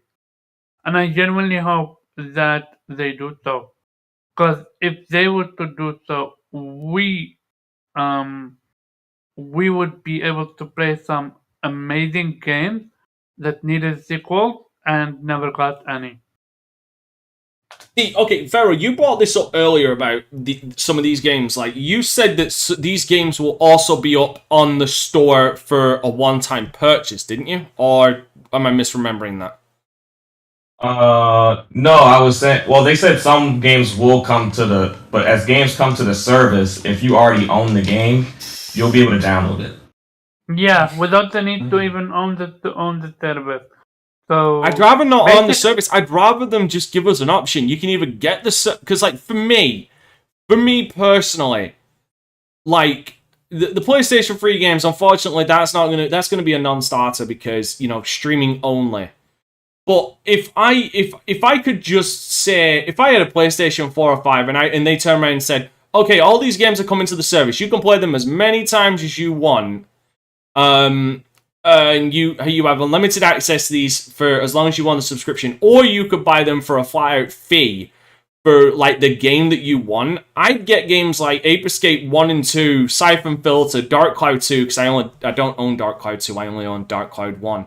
Like, I don't care for a lot of these games, or they're games I already own on other systems, but I would certainly pay to play these at a higher resolution and in a more convenient way through my PlayStation 4 or PlayStation 5. I mean, I don't own a 5, but you get my point.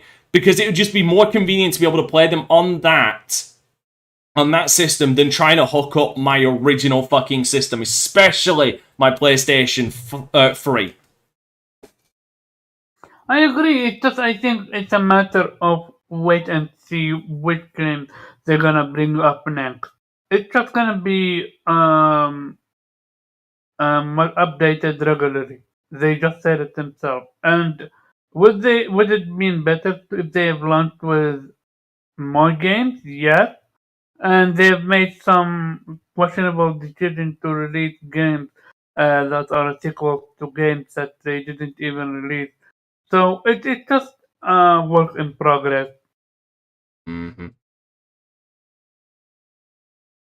Jubei, I want your thoughts because you've just been sat there like rubbing your goddamn forehead. I don't know whether you got a fucking headache, migraine, or you just can't stand listening to Omar anymore. I don't know which one it is. So go ahead, give us your thoughts. So I saw the list. I think it's cool. I'm still not signing up for that premium service just because I own majority of those games either on other platforms or and I don't really have a reason to subscribe to get games that I already have. You know what I'm saying? That's just how I'm looking at it. The Ubisoft Plus stuff is cool, but if with it just being classics again, prior to Valhalla, like I used to just get Ubisoft games. You know what I'm saying? So like I own or have played majority of this shit. So I don't know how that's gonna fit. I do like the fact that if you own a game, and it ends up in the service, that you can just download it if you own it, which is great because it's them taking steps in the right direction as far as backwards compatibility and not having us rebuy our old fucking games. But I when I had a Vita, I amassed a huge PS1 library on the Vita, through their PS1 classics. So if those are included in that, they put Legend of Dragoon or something on the service there, and I don't have to rebuy it, and I can just play it on my console, that's gonna own them? dope. Yeah, I do. Yeah, and then you So will be able to play. But them that's for if they free go when come onto out. the If list. they put it into the service. If they don't, then I'm stuck having to go out and get another Vita to try to play that, because that's where I own it at. Or get a PS3, which I don't want to do. Yeah, so I like I was said, confused. So what you were saying, Jubei, so it's only if they're on the service and you own yes. them. Yeah. So if they're added to the service and you already own them, I own Dark Cloud on my PlayStation 4. I own a copy of that on my PS4. I bought that before they nuked the whole fucking thing. If I got a PlayStation 5, I'd be able to download Dark Cloud on my PS5 without needing to get onto the subscription because they already have a record. They already have a record that I own this game. But it has to be digital. It does not seem like they're talking physical. Yeah, and it has to be in the service, right? Like I have Suikoden 2. You have what? Yeah, as but far it as has I to know, be Suikoden 2 is not on the list. No, so you wouldn't be able to download it. It has to be on the list. Okay. It has to be on the list. It would be nice. It would be nice. The only thing I could think of that would be nice for them to add to this is if they added a physical feature to this game. To this. Now, what I mean by that is if you've got a PlayStation, because here's the thing: even though it might not be able to run it, I'm pretty sure I'd need to look at the specifics and talk to a couple of engineers that I know, like Experiment T. But it would be nice if I could put in a physical copy of, say, Siphon Filter. It recognizes that this is a copy of Siphon Filter. It might not be able to run it, but it recognizes that this is in fact Siphon Filter because I'm sure that the code and everything is going to be the exact same that you're going to be downloading from their site. That it recognizes that this is Siphon Filter from the code and everything that's on the disc, and then you're able to download it. Do you know what I mean? That's never going to happen. No, I'm saying it would be nice. I'm spitballing It's never going to happen. They would literally alienate their digital PS5 market. That's never going to fucking happen. Sorry. I'd be on Sony's doorstep if that fucking happened. We'd have a problem. We'd have a problem.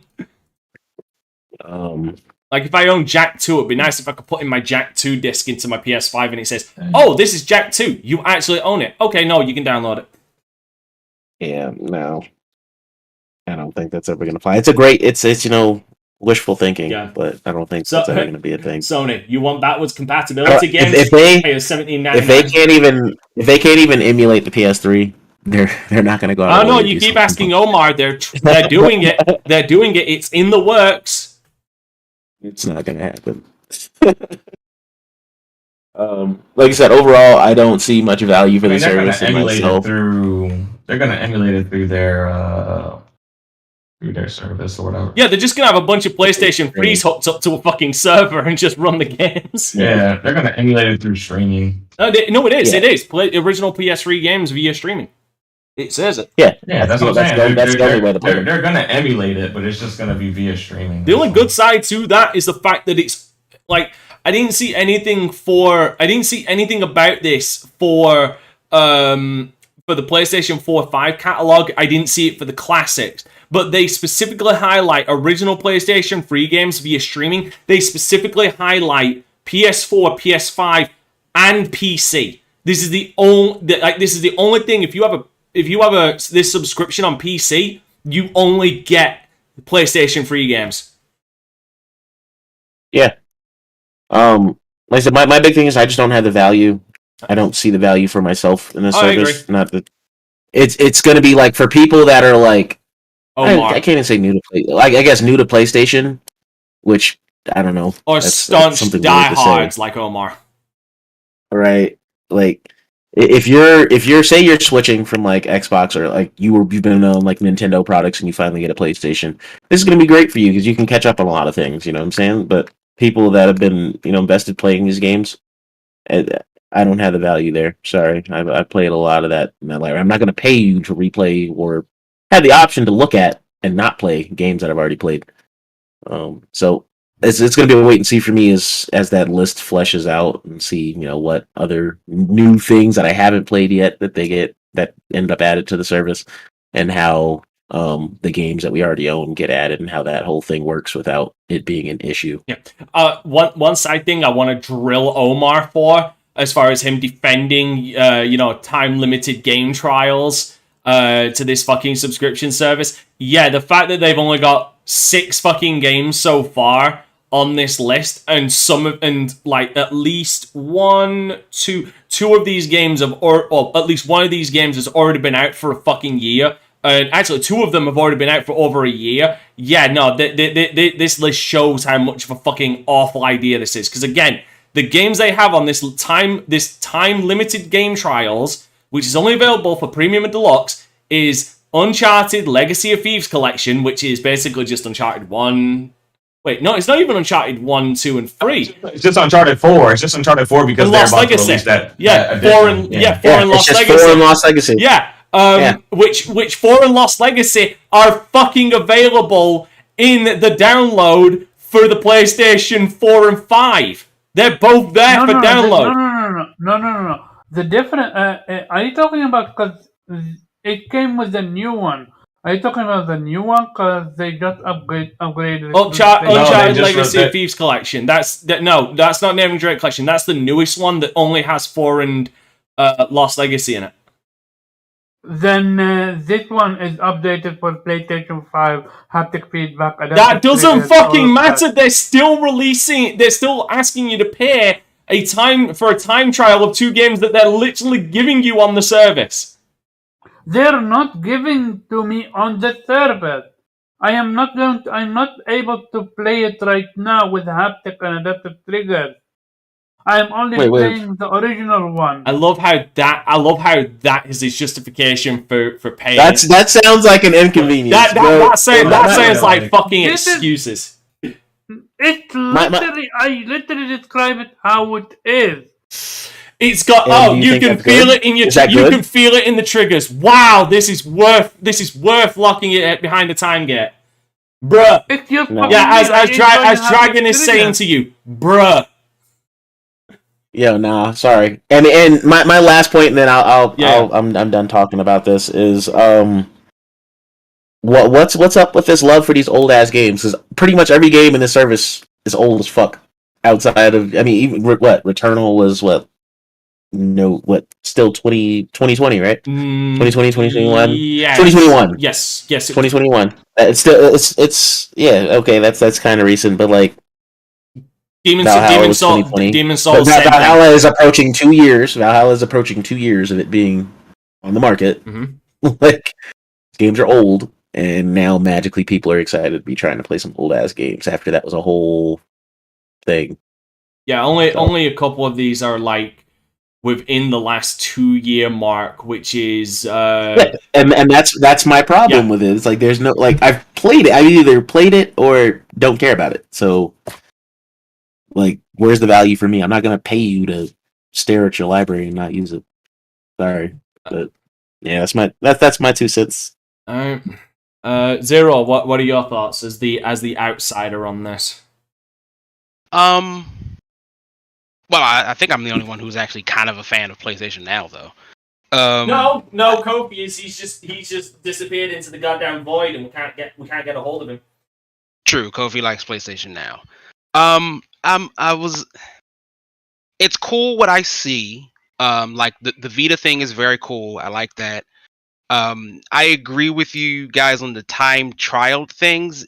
It feels like you could have shifted something around because there are more recent, like Forbidden West makes sense. Even Cyberpunk, okay. Farming Simulator, 2K20. Like honestly, I would just replace. You're not even gonna get out of the tutorial for Farming Simulator in 2 hours. Yeah, that game, unless you're like a pro to it. but why not Trek to Yomi? Because that would require money. No. Trek to Yomi is. I mean, it's a pretty cheap game. No, Trek to Yomi is because it's less than $30 game. So Trek to Yomi is only. Okay, I got you. Trek to Yomi is 15 or 20. So you're telling me there's no game that's the same price as Trek to Yomi in PlayStation service right now? I think they said for the trials have to be a certain price point. Yeah, that's the price. You're talking about game trials. I thought you were talking about games in the service. The game trials need to be $30, and you're gonna be able to play them 2 hours from the second you start the start button. So you can count at gameplay. So not when you download it, not when anything else. It just feels like maybe there were some better games to do, at least as far as the trial versions. Like the new Ratchet and Clank would make a lot of sense. Like I think that would be cool. Or Sackboy Adventure. How they don't? I'll say this: how they don't have any of their This is the part that confuses me the most when you look at this list. How do they not have trial versions of every single PlayStation 5 game on here? How do they not? Because they want to. Why is all their first party games? Yeah, all their first party games shit developers into doing something that they're not doing. I'm expecting that to come in literally update. No, it's not. It shouldn't be I expect it to come. It should be day one standard. If you're telling third party developers that they have to do something, then you as the platform holder should set the standard precedent, and have everything. Yes, especially if it's just the game being just unlocked for 2 hours and it has a timer on it, and it's not like we're cutting it up into a demo. Yeah, no excuses. Like how's they've got. I mean, I'm not like the service. I was gonna say the service isn't out yet, so but yeah, if it launches and they're not following the standard that they're telling other people to do, it's a bad precedent. Like there's no way to sugarcoat. Hold on, arcade. The thing is, what I'm saying is this is their sneak peek. At bare minimum, to show that they believe in this, they should at least have trial versions for all of their first-party games for PlayStation 5 on there from the beginning to show that they're committed to it. Because if they're not showing that when there is more third-party games on there than there is first-party, that's a bad precedent to set.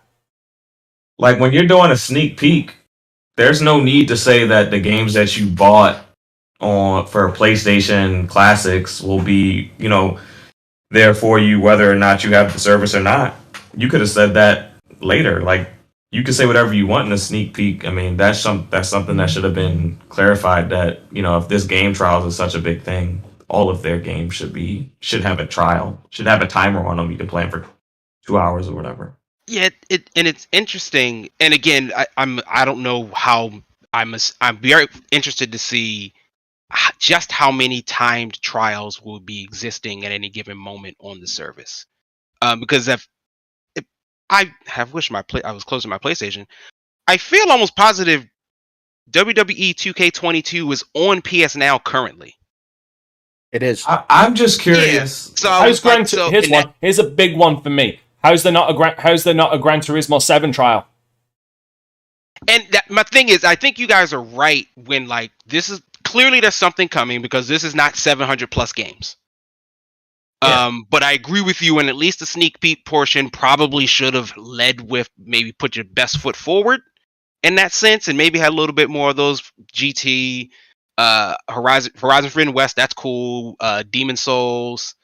I mean, it's literally nothing to put a timer on a game. In fairness, a number of early PlayStation 5 games are going to be on the download service. They're on the download, like Demon Souls, like Destruction All Stars, like Ghost of Tsushima, Director's Cut, Miles Morales. But like any of their newer games, they should have put the foot forward. Like Rift Apart isn't on any of this list. I feel like Rift Apart would be great. Now, granted, Rift Apart can still come because again, we got 700 plus games to go. Yep. And this isn't 700 plus.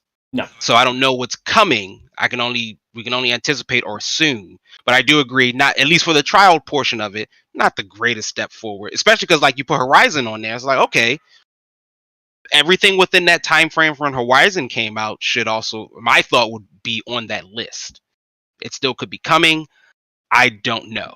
Fuck, and you know what? They could pull a big dick move and turn around and say that they could future promise get trial games. They could pull a big dick move and say you will be able to play a trial of God of War Ragnarok when that drops. Like I feel pretty comfortable thinking that that's going to happen. Oh no, I'm just saying. Like, here's the thing: as far as articles, this is the truth because it's the same anywhere else. That's going to be a moment of truth for their service. People always read the initial article, never the addendum. The addendum to an article never gets as much attention as the initial article. So I'm just saying it would have been a big dick move for them to turn around and say, because Ragnarok is, to my knowledge, their next AAA game coming out, they could have listed God of War Ragnarok on that trial, and that would have made people realize, oh shit, that means that trials for like games that are going to be released are going to come out like that. Like when they release, there's going to be trials released on that same day. Here is how it is. Remember how when it first the first reveal came out, we still didn't know anything. Now we still don't know a lot of things. It's just work and time. I'm expecting this to be updated. Yeah, we know it's going to be updated, but you're completely glossing over the fact where we're saying the best foot should have gone forward, and I'm throwing out the hypothesis that they should have said, like as a solemn statement, like that to show that they're committed, that God of War Ragnarok would have a trial when it drops, as just showing that they are thinking ahead, like giving us a sneak peek at where it's going as well, not just where it's going to be. I understand, and I agree with it, and I also I have the feeling that this was like the previous moment. It's just they put out something and they're gonna wait and see what the people approach is going to be, and from there they're gonna build upon it. Because I don't for a second believe that this was their intent from the beginning. I think this, what we have right now, is all because of the feedback that the community have given to them. And I'm expecting the more feedback you give them, the more you're going to see changes. And, it's a good list. I'm not convinced that Trials is going to be the big thing that everybody's making it out to be it good or positive. I think it'll be a cool feature that will probably fall by the wayside and no one will particularly care about it anymore. I think it's big for developers because, like what Dante was saying, like if God of War Ragnarok releases and there's not a game trial, but you're telling other developers, especially big third-party developers, that they have to make game trials for your service, it's not going to fly. It's going to be a lot of kickback.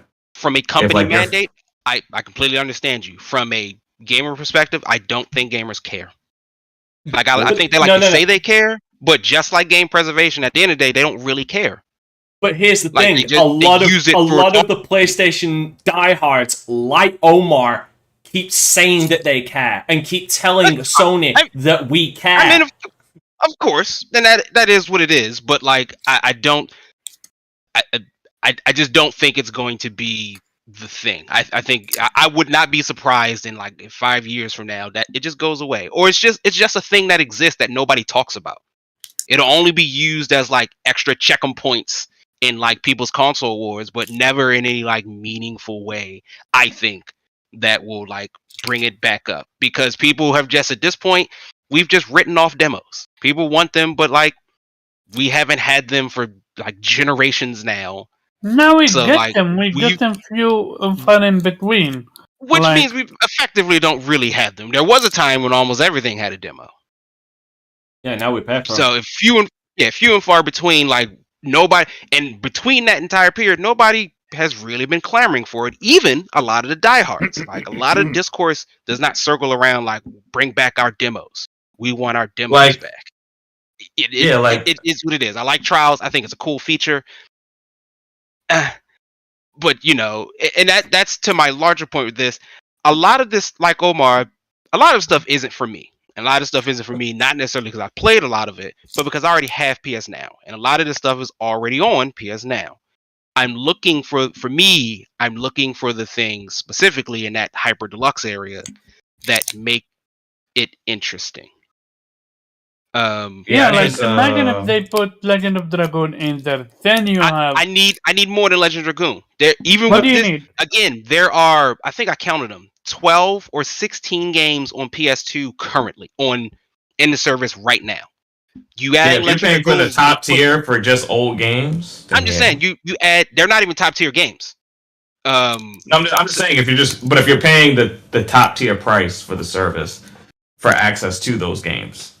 That's what I'm saying. Yeah, you're paying for that nostalgia. I want at least 50 to 60 PS2 games, and arguably I want 50 to 60 PS1 games too.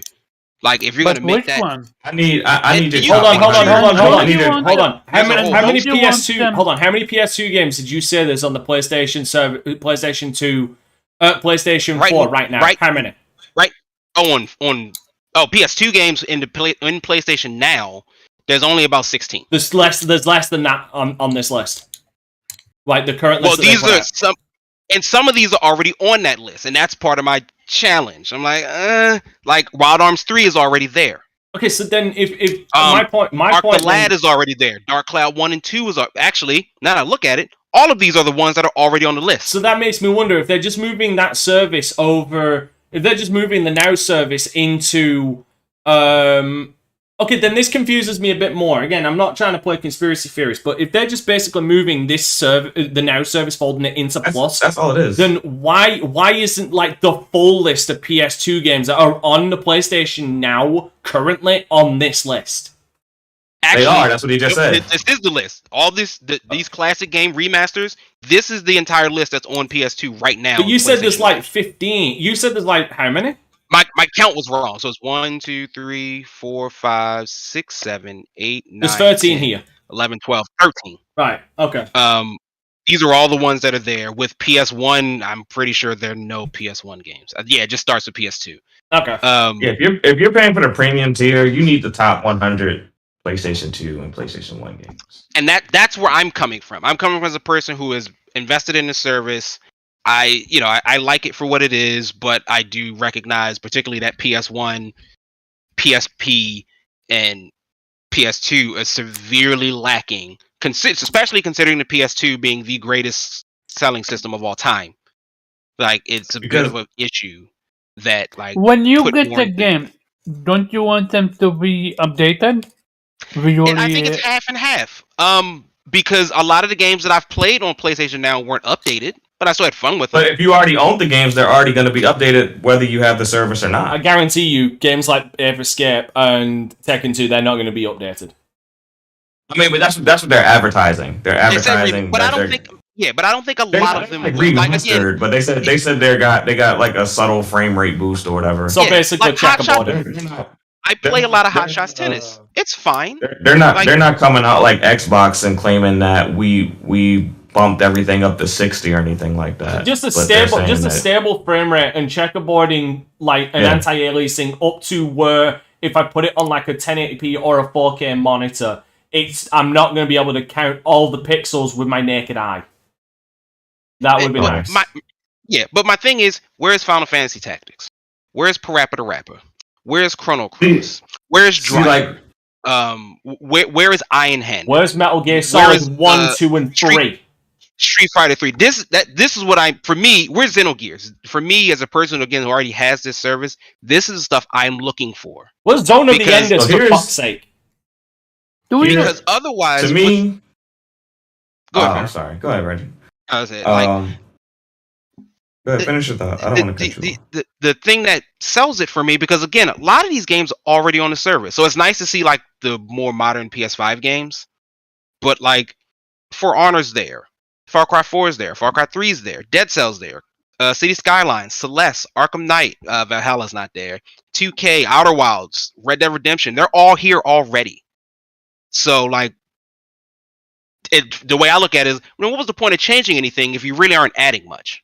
You just kept it how it is. So I'm looking to the things that you're telling me you're adding, and I'm focused on like that because I want some good stuff, man. Like the PS3 collection is pretty solid.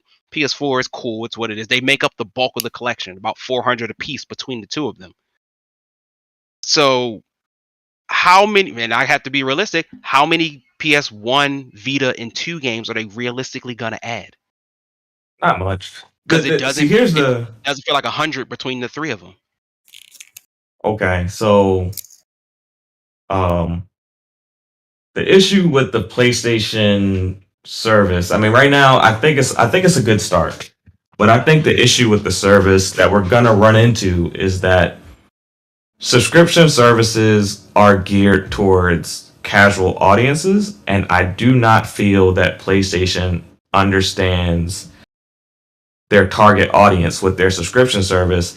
So you have like this limbo where like someone like Zero, who's a bit more hardcore of a gamer, you know, he wants to be at that higher tier, but there's no incentive for him. Like, he's not getting anything that he wants if he were to get into that higher tier. And like, the casual audience isn't getting anything, you know, per se that they want to just dive into and subscribe to the service. It's pretty much PlayStation Now being ported into PlayStation Plus. It's not much difference. The only difference is now the content is segmented into different price categories, but it's not any different than what it was before. You're just getting a rollout of finally getting some PlayStation 5 games in there.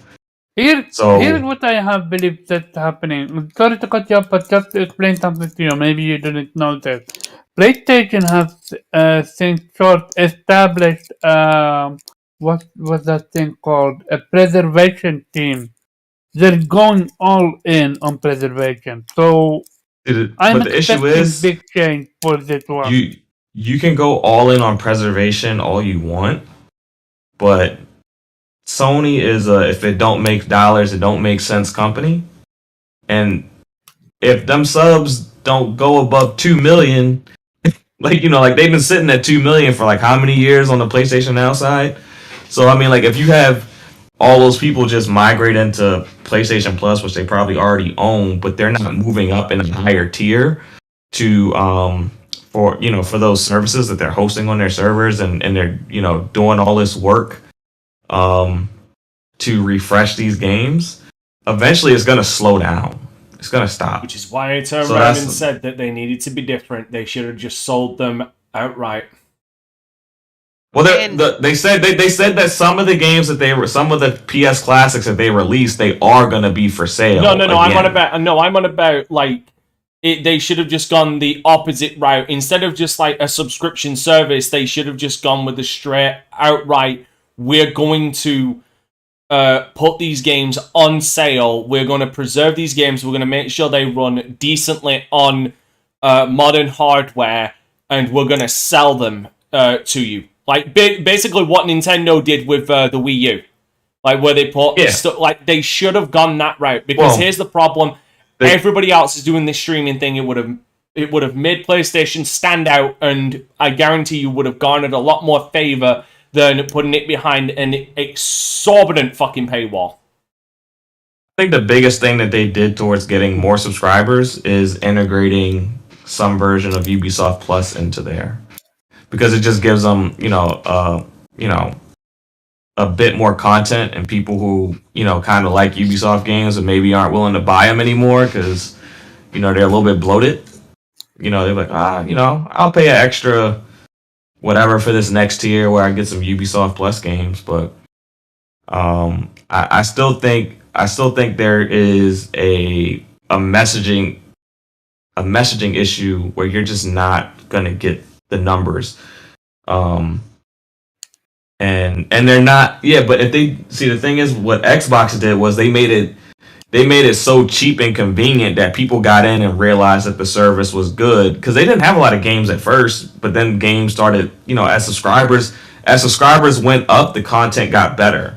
So I'm not expecting PlayStation's service to have all this great content, because I'm waiting to see the subs go up. As the subs go up, if these next tiers of PlayStation Plus can get above 10 million subs, I think you'll start to see better content, and you'll start to see it become a more viable service, and they'll invest more into it.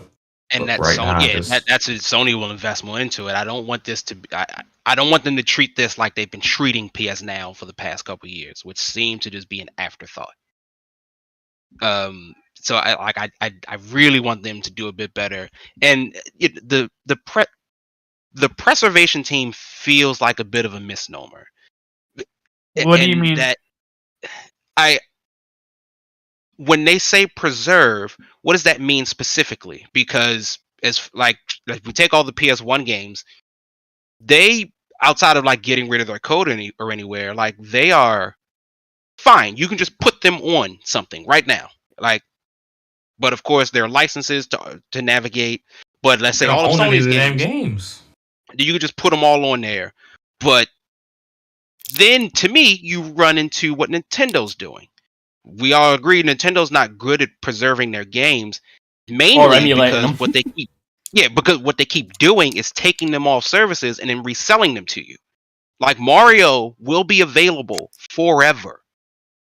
So it is preserved, but like chances are going forward, you will always have to pay a monthly fee to pay it. Mm-hmm. And they That literally, doesn't- while it was on that service, they literally released the same game in the 35th anniversary collection. Right. So like technically that's preserving it, right? So long as they're doing something with it, they're keeping the game alive and making sure that it's out there. But like, that's that asterisk that we see all around. Like, that's not what we're looking for. That's not what Dante's been arguing. That's not his point. His point isn't to keep selling us to it. It's like, no. Particularly because these games are decades old. Why do you keep want to make money off of them anyway? Like, can't we just have them? Or some level of library where we can make sure we keep them and preserve them and let other people use them. And the companies are saying, sure, you can. It's just going to cost you. So that's it's like, I like that you're preserving things, but I am side-eyeing you because I do know exactly how you're going to do it. Yeah. You're not doing it for free, and I understand. But like, don't make it sound like it's a nice thing that you're doing. No, this is exactly what Nintendo's doing. They're charging you to play their old games. Yeah, I've said before. You actually brought up my thing. I've said before, like, because I've said I've mentioned this once before, that it would be nice if they had a unified kind of system, like, because we all know the PlayStation Store changed from the PlayStation 3 to PlayStation 4 and then to the PlayStation 5. It's always fucking changing. Like, the coding and shit is always changing, but it never preserves anything from moving from one system to another. It would be nice if they tried harder to preserve it. So if I did buy a digital game on PlayStation 5, it would be nice if when the PlayStation 6 comes out, I can immediately download it on my PS5. Like, it would be nice if they said, if I was in charge of Sony, this is how I would do it. And I want your guys' opinion on this before we move on. I would say we're gonna preserve all these games. If you want to buy, we're gonna upscale these games. We're gonna put on some checkerboarding so it doesn't look like ass. We're gonna sort out the frame rate so it's not gonna be 60, but it's gonna run at a solid 30 like they intended on these modern hardware. And we're gonna sell them. We're gonna because we've rarely done it before. We're gonna sell you these games, but once you own these games, you own them for life. Until your account gets shut down, you own these games. So it does not matter where you are, whether you're on PC, PlayStation 4, PlayStation 5, or what have you. If it is registered to be able to play it, you can download it on that system. So when the PS6 comes out, I bought Dark Cloud 2 or Dark Cloud 1 on the PS4, I'll be able to download it on my PlayStation 6. That is how I would try and run it, because not only are you preserving games, you're garnering the identity that you are fair with preserving games, you're allowing people to keep them, and you're at least and people at least allowed to keep them. You're not locking them behind an absurd goddamn paywall. Like, you sell them at a decent price. Like, because if anything, a lot of games like a Legend of Dragoon, like, let's be fair here. If anybody here, if PlayStation, if I was in charge of PlayStation and I said to you guys, okay, we're going to bring out Legend of Dragoon, it's going to be upscaled to 4K, anti-aliasing, all of that, and stable frame rate. You buy it once, you own it for the rest of the generations. We'll make sure we support it. $10. What would your guys' opinion of that be? Work for 10.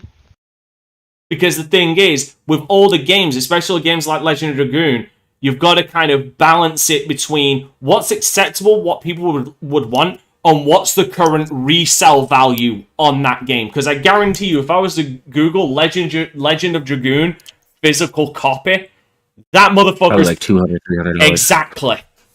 Yeah. So that's why I would say, And there's no. That's the one game. There's no excuses. Is not available in their service already. It's a game that they actually So made. strange. There's not a lot of PlayStation 1 games that were hits that they made, but that's one of them.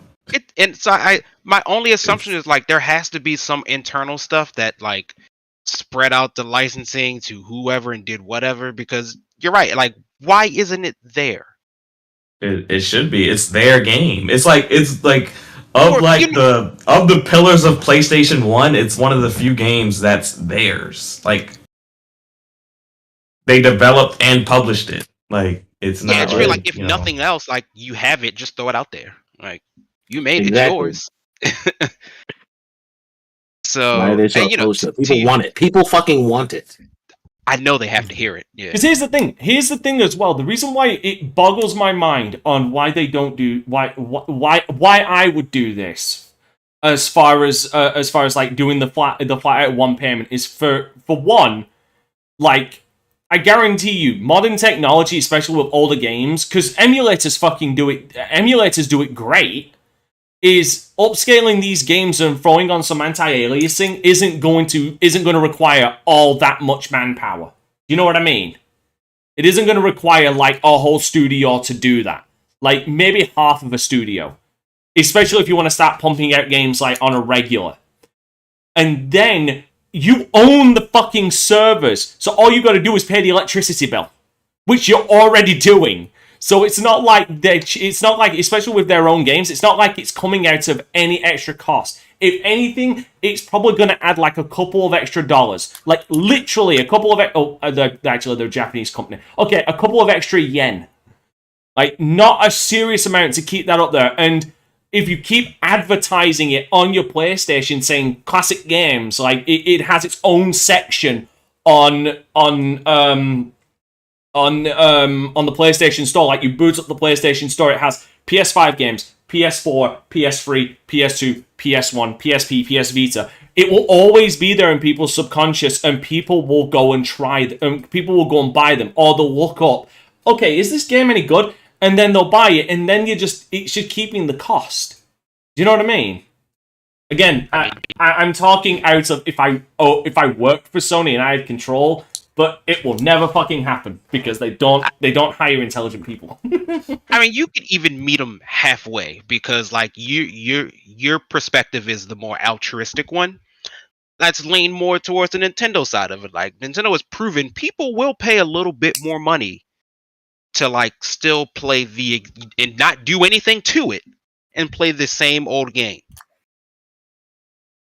those Mario games over $60, they did nothing to them. They just put them in a disc and shipped them out, and they sold well. So like you could like if you want to like I don't want to pay for server costs. All right, you can jack up the price. People will still people will pay for Legend of Dragoon. Well, that's why I said They will probably pay $50 to have access. The thing is, it's such that's such a small audience. And you know, like when people brought up that Sony is a Japanese company, like I could see like the reason that we don't have Legend of Dragoon yet is kind of like it's a kind of a failure in their eyes. So well, no, by the way, I'm bringing up Legend of Dragoon, but I'm not limiting myself to classic games. I'm talking about like doing that for their entire catalog. Like PlayStation 3. Well, the thing is, with PlayStation 4 games, it's easier. It will be easier to do that because it's already baked in that it's supposed to go up to like 4K. So it'd be easier to move that up. I'm more talking about doing that with PlayStation 1, 2, and 3 games. Because 3 games, oh boy, do they certainly fucking need the extra attention to get them, like, at a decent frame rate. Right. I think for the most part, 3 and 2 games, there's not really a lot of excuses. But for PlayStation 1 and for a lot of PlayStation 2, a lot of their best games aren't there. So they've got to go find developers. Some of them might not even exist anymore, and that's a huge challenge. Yeah, I do slightly agree, but the weird thing is some of their best games on PlayStation 3 they still somehow own exclusivity on, which again I bring up fucking Metal Gear Solid 4. They somehow still own exclusivity on that game to this damn day, and it boggles my mind. I find it that could be a thing too. Like they could have exclusivity to 4, and they're like, "Well, we want to actually make money off of this and release it everywhere." And PlayStation could be saying no, and they're like, "Well, if you won't let us put it everywhere, we won't let you put it in the service. Fuck you." That could be a. I mean, there's so many internal dynamics that could be going on with that. I'm not saying it's completely black and white. I was just giving my thought on if I ran PlayStation or this division of PlayStation, that would be my approach. Now, obviously, I'm glossing over a lot of the internals, but I was mainly focused on their first-party games, like the ones that they actually own. In a perfect world. In a crisis world. Yeah. I mean, that's the issue that we've seen with a lot of the original Xbox games that were great that we don't see in the service is they didn't own those games and they can't get permission to. That's why we don't have MechaSoul. I would love to play MechaSoul today on my Xbox Series X. It's not possible. So. Well, speaking of playing on something you'd want to, we need to move along to this next subject. Has the PlayStation 3 recent PlayStation 3 Vita update killed resale? So to anybody who doesn't actually know, let me bring it up for the peanut gallery. So in a recent update, if you use your PlayStation 3, which I do, but mainly for YouTube, with the recent update 4.89, you can no longer create an account on that platform. And can't log into it either. No, you can. You can. No, I'm saying the new user can't log into it. I don't know about new users, but I can log into my PlayStation account on my PS3. Yeah, you can log into yours because it's yours. But from what I read in the article, I think that might be different because here's the thing. Because this is the slightly annoying thing, but once it's done, it seems to be done. Account creation for PlayStation Network and some account management features are no longer available for the console. Use your PC or mobile browser to use account management features with improved performance, speed, and safety. So basically, how I found out about this is I try to sign as I do when I go to sleep. I put on YouTube on my PlayStation 3 and just fall asleep listening to some random crap. And it asks for basically what amounted to a two-point authentication or two-factor authentication, where I had to sign in on my phone, get a new password that I had to put into my password instead of my actual PlayStation password. And seemingly, you don't need to do that multiple times. It's a one and done thing apparently, and I've not had that issue since then. You can't create an account on your PlayStation, but seemingly, if you create a account through your PC or mobile browser, you can sign into your PlayStation free. It will just ask for that 2-factor authentication, what will give you a password to put in instead of your actual password. So, I mean, I'm sure you could log into another account on your PlayStation, but it's going to ask for that 2-factor authentication password, which is an annoying extra step, but I don't think it's a massive kick in the dick, especially for the small amount of people that still play that damn thing. But what about people that go get one from used, and they're like, I never had a PSN before. That's the problem with that's the problem that I've mentioned many a times before, and it's just coming true. Like, that's the problem with like digital shit. Is, I mean, it's not. Here's the thing: it's not going to stop you from playing your games on the console. Like, that's it's not going to stop that. You could still put in a game, and you could still put in a physical game and play the game. That, I don't think it's not restricting that.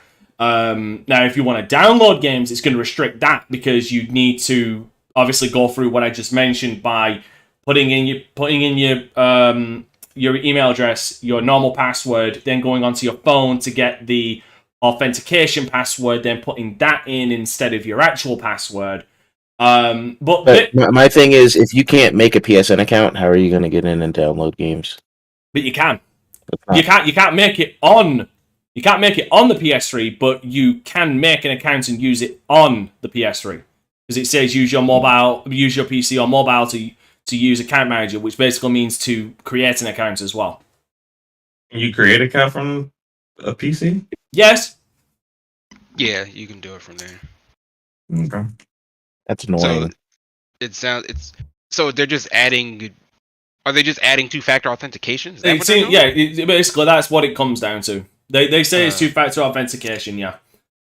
Like I said, is it an annoying step? Yeah, I'm not going to deny that. Do I think it's going to kill the console? Not necessarily. I think it's going to make it a bit more of a hassle, but this is unfortunately, in my opinion, the reality of what happens when a... Because, let's be fair here, you can still sign into the Xbox, play games on your Xbox 360, but then again, no one really does that, because a lot of the games are backwards compatible with Xbox One and Xbox Series X. This is just the unfortunate reality of when because let's be fair, this is the first internet connected console I can think of, like that kind of thing where you've got to sign into your account and stuff like that. This is the first console that I can think of that's clearly winding down.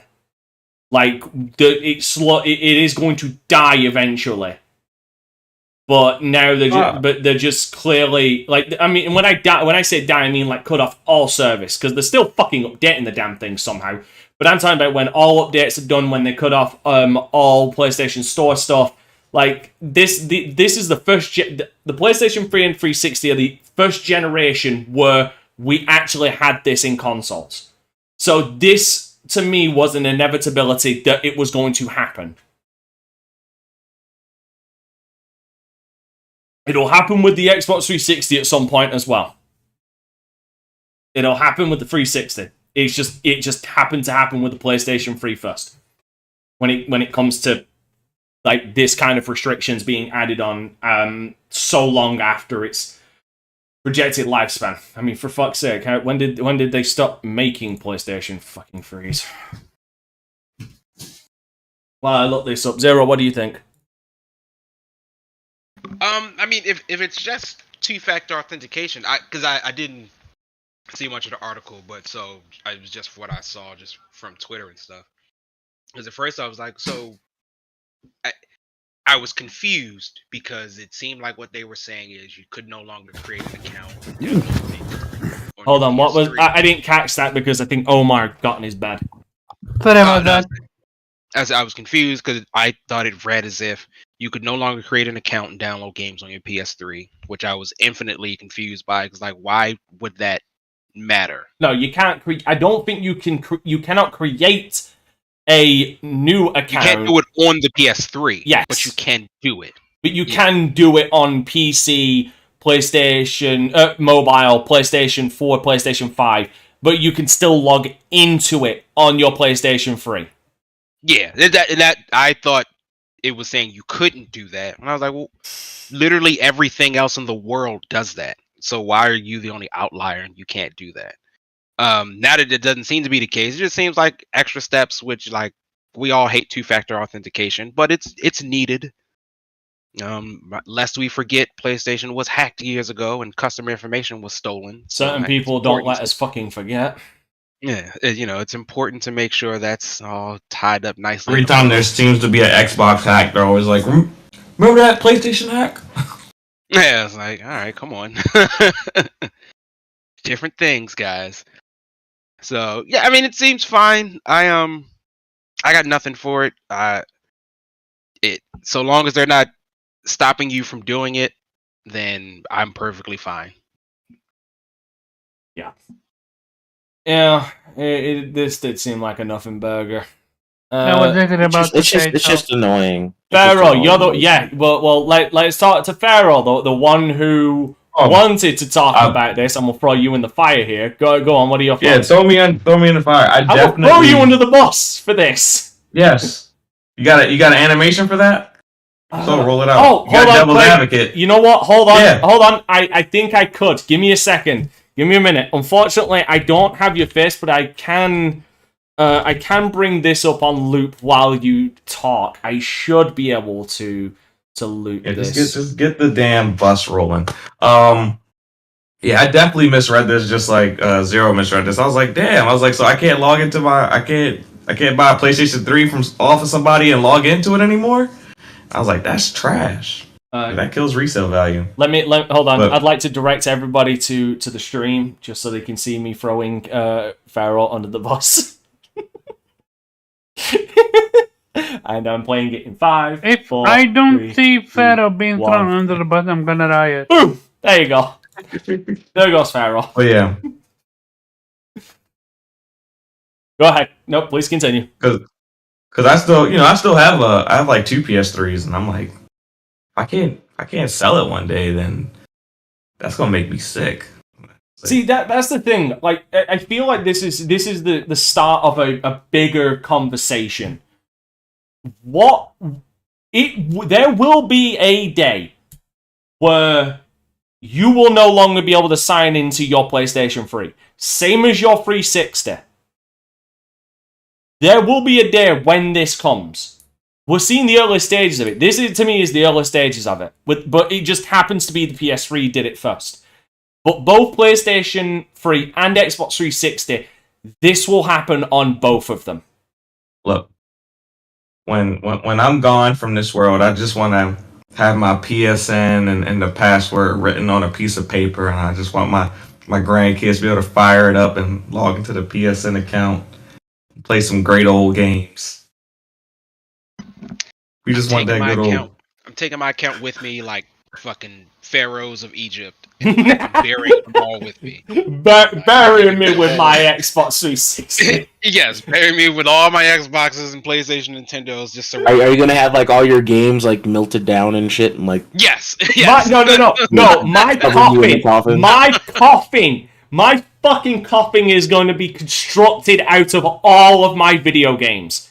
Yes. So when they cremate my ass, I burn with my fucking games. That's what's going to happen. But the thing is, they can only cremate you with the ones that you beat. That's fair. That's a large amount of games. The backlog can't come with you. That's fair. All right, that's a fair compromise. You know what? Just to piss off. No, they got you have to give the backlog away at the wake, bro. Like you just got to have a bin. Take one. You know what? Just to fuck off somebody. I'm going. Amanda would have wanted you to beat this. Just to fuck off somebody after my death, I am going to be buried with my most valuable fucking gaming possession, and I'm going to ask them to fucking layer my crypt in concrete so that everybody knows that down there is buried a treasure and ain't nobody fucking getting it but me. Sega Genesis in there. Yeah, a pristine Sega Genesis is down there, and our asses can't get it. Anyway, again, nothing burger, but you know what we are gonna do, because I could use one thing we haven't had in a while that I feel like we should end on, at least if we can make it quick. A public execution. So, Omar, what stick have you got up your ass this time?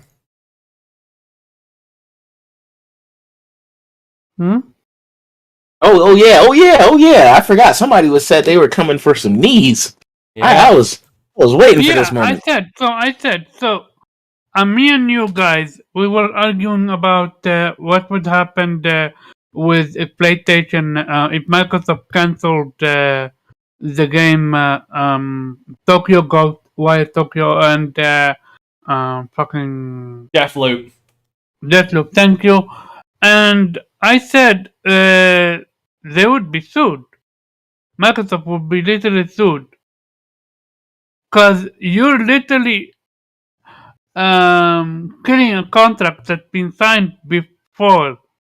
And it's one thing to pay the contract, but still, you're gonna be sued. Because PlayStation worked on the game, not work on the game. I actually don't. No, I literally said I took back. I don't know what they exactly did, because most of the time PlayStation fund the games or they send people to help with the games. With this one, I don't know what they did, but they literally were promised the game. And if you don't deliver on that, hey, especially to your fans, I'm pretty sure you're going to be able to sue them. Platinum Games promised a Scalebound. Yeah, they did. Where was the sewage for that? There was no games get canceled all the time. You don't get sued because a game gets canceled. There is two differences. One, Scalebound was being funded by Xbox, and Xbox pulled the plug. That's even more reason for them to sue. Here's the thing. The contract that was written for Ghostwire Tokyo and Deathloop, the contract that was written up for it to come to PlayStation, was signed before the acquisition. So they have an ironclad contract with PlayStation that it would come to the PlayStation 4, and and whether it's exclusive or not, it was written that would come to the PlayStation. If Xbox suddenly, even after the acquisition, turned around and said that they're cancelling it or it's not, that would be a breach of contract, because this was a contract that was written before Microsoft bought them. Thus, when Microsoft bought them, they then became the de facto holders of that contract and basically took up the thingy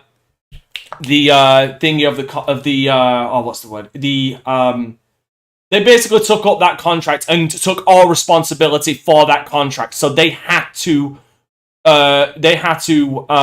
fulfill said contract. Otherwise, there could be legal litigation about it, because it could look like, especially given the fact that they just bought the company, it could look like not finger tampering.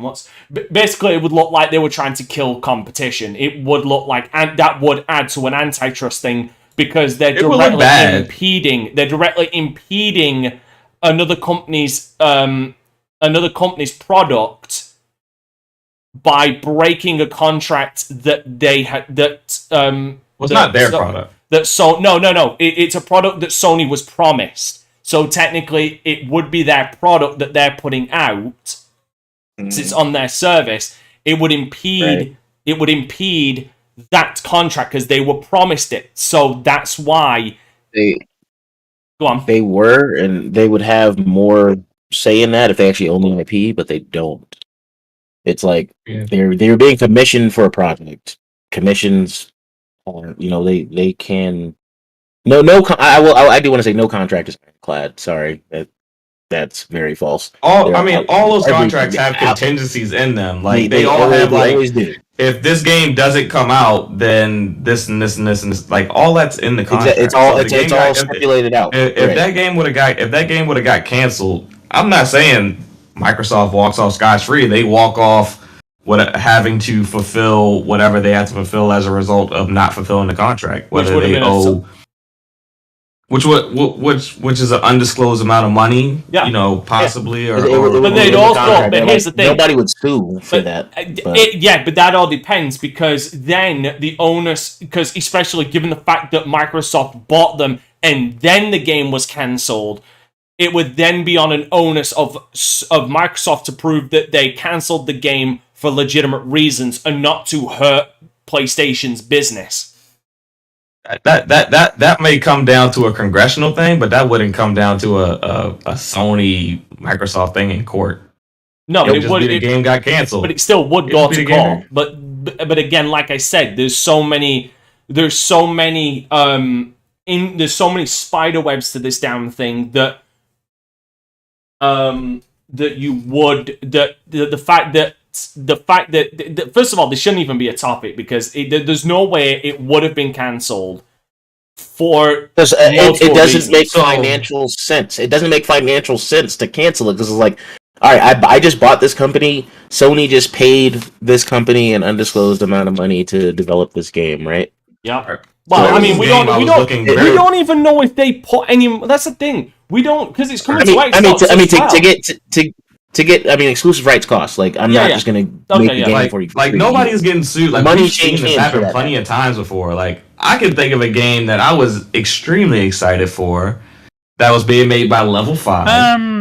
Chat is confused. Of course, chat is confused. This is why I didn't want to fucking talk about this, Omar, because it's so fucking stupid. So Stop.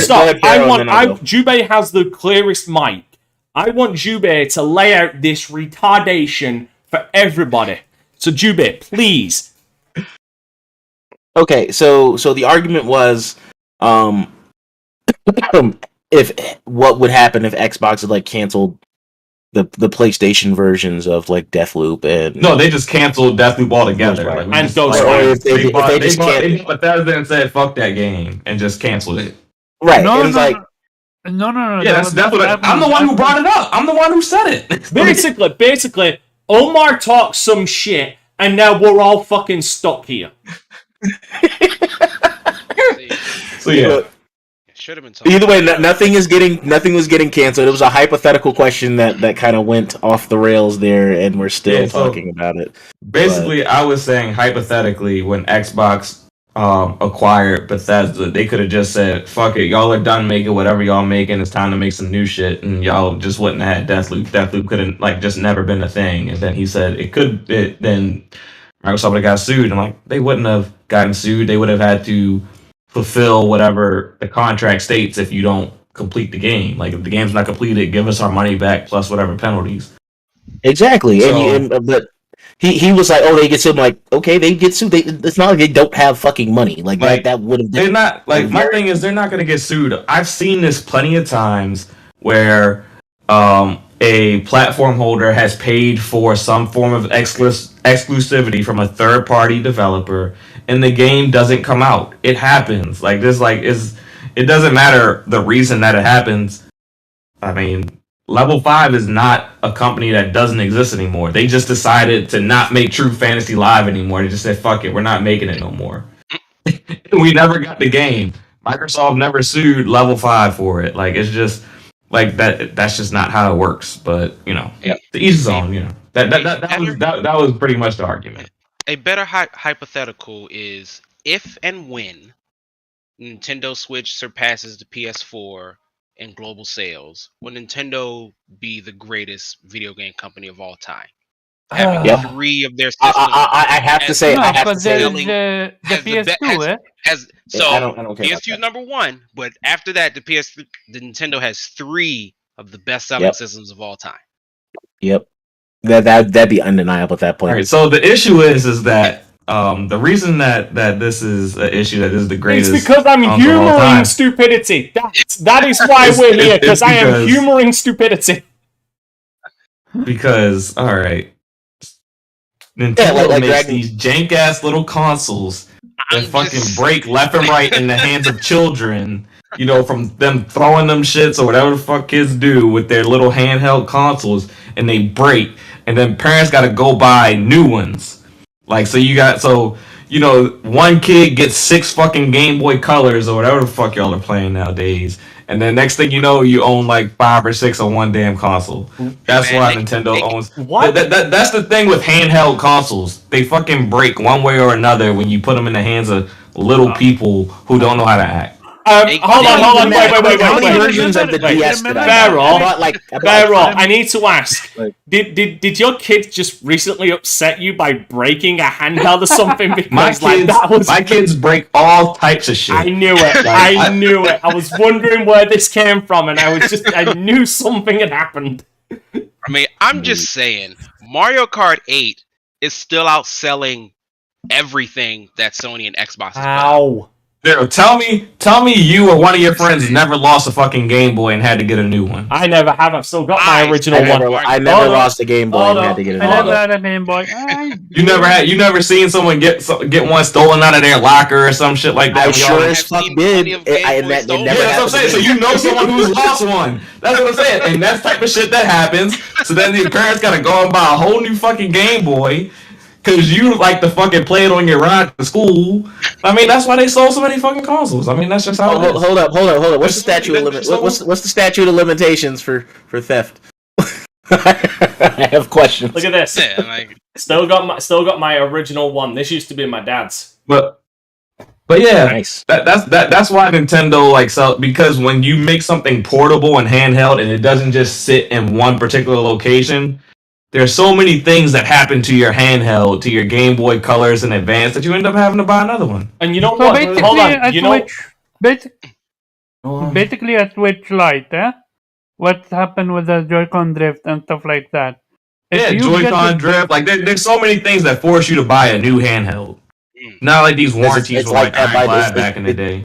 all I They're hear is a designed bunch like of that. excuses, and Nintendo is climbing up the charts. No, putting it's not in excuses. But It's that- facts. but Okay. that It's different- facts. By that definition, All right, can we then agree so that- Zero. Hey, guess what? Zero. Guess what? How many of those all-time selling Nintendo consoles are home consoles? Is the like Super NES, Nintendo 64, GameCube, any of them on that? You know the Wii's there. Is The that- Wii. The Wii. No. The Wii is The Wii. absolutely. Yeah, the Wii's there. The Wii's there at Fair number. Okay, Right. we became a Shut up. thing for like Shut handicapped old people and to Hey, it doesn't to matter play how sports. Okay. Shut up. Get your I'm. W's. Okay. First of all of y'all, I'm gonna mute you if you don't shut up. We need to. I will say the top 10, so you guys can get this out of your system, or so I can put a fucking nail in this, so then we can put a nail in this podcast. So number 1 is the PlayStation 2 with 155 million sold. The Nintendo DS is second with 154.02 million sold. Coming in third is the Game Boy / Game Boy Color with a combined total of 118.69 million. PlayStation 4 is fourth. The irony in that is not lost on me.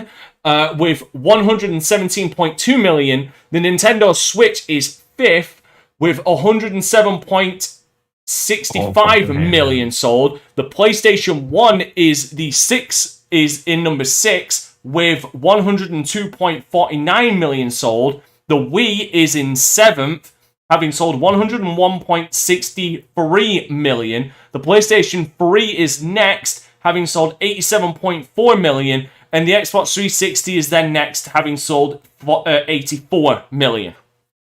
I want to talk about the 360 for genuine reason, because with what Pero said, can we not use the same argument about 360 with the because Yellow Ring 360 of said Death? they were fix. No, because 360 committed to fixing all of them. If your shit broke, they fixed it.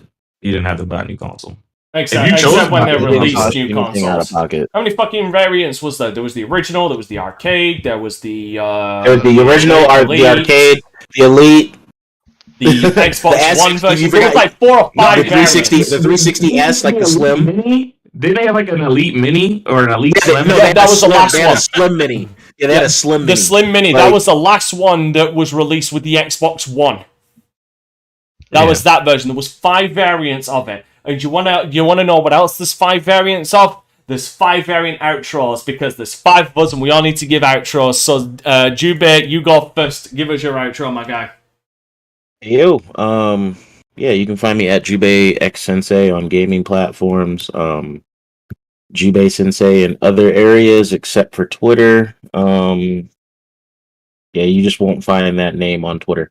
No, it's dead. He did. It's funny. Elon Musk is gonna bring it back though. Don't worry. Yeah, No that one happens.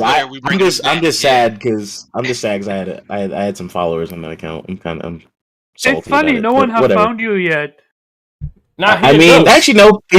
People have found me. He's hiding in the Just, dark. That's why people can't find him. What I don't need is them Twitter bots to find me. That's the main thing. So Fair point. yeah, I'm dodging Skynet. But yeah, I'm probably gonna get back into Madden this week. Maybe play some Sega bass fishing on my PC. We'll see. All right. It's gonna be pretty chill. Okay, Omar, where can people avoid you?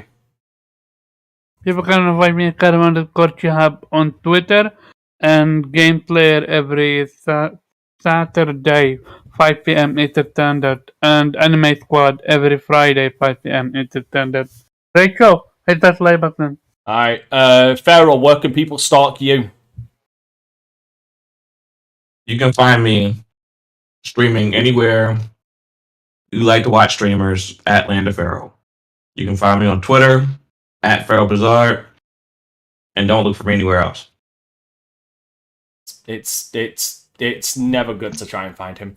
Alright, you can find me at Dante Crisis on Instagram, Twitter, and the Dante Crisis on Facebook. You can also find me at Dante Crisis on YouTube, Twitch, and DLive. I currently have Let's Plays of Guardians of the Galaxy and Ghostwire Tokyo going on my YouTube channel, and I am live streaming Super Mario 64 on Tuesdays, Elden Ring on Wednesdays, Star Wars Knights of the Old Republic on Thursdays, and Fridays I stream whatever the hell I like. Now, Zero, where can people find you? But more importantly, where can people find us?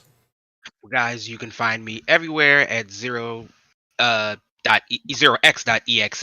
I will probably be back on Elden Ring, so that's where I will mostly be from here on out, until something new comes out that I'm interested in. But more importantly, guys, as always, I love that you listen to us. We love that you listen to us. We are very, very appreciative.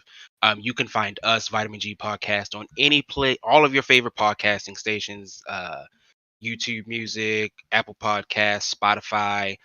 We're there. Please give us a like, comment, subscribe.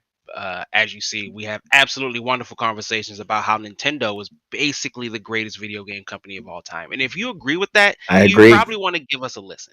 Of course, always, I got to shout out my particular panel members, because without them, I wouldn't be here. And this is always a blast for me to do. So please go check them out. Jubei X Sensei, everywhere but Twitter. He's just not there. So don't go looking for him. He a ghost. Pharaoh. He a ninja. Yeah, Pharaoh, Land of Pharaoh, and Pharaoh Bizarre, with his streams. Again, to challenge him in Madden. I catch Pharaoh playing Madden. I'm about to stream as soon as I get off of here. Yeah, so do that.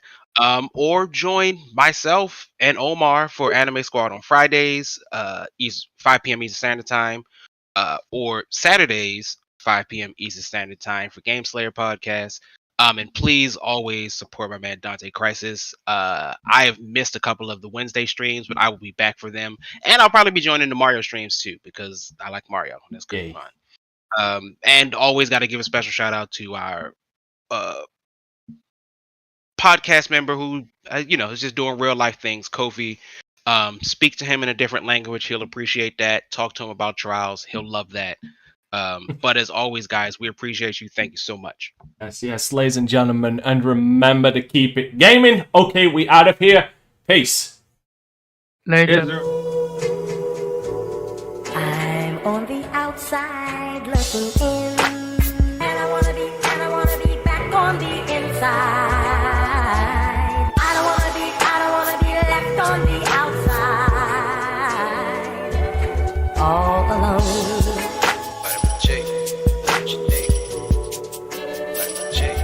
All alone.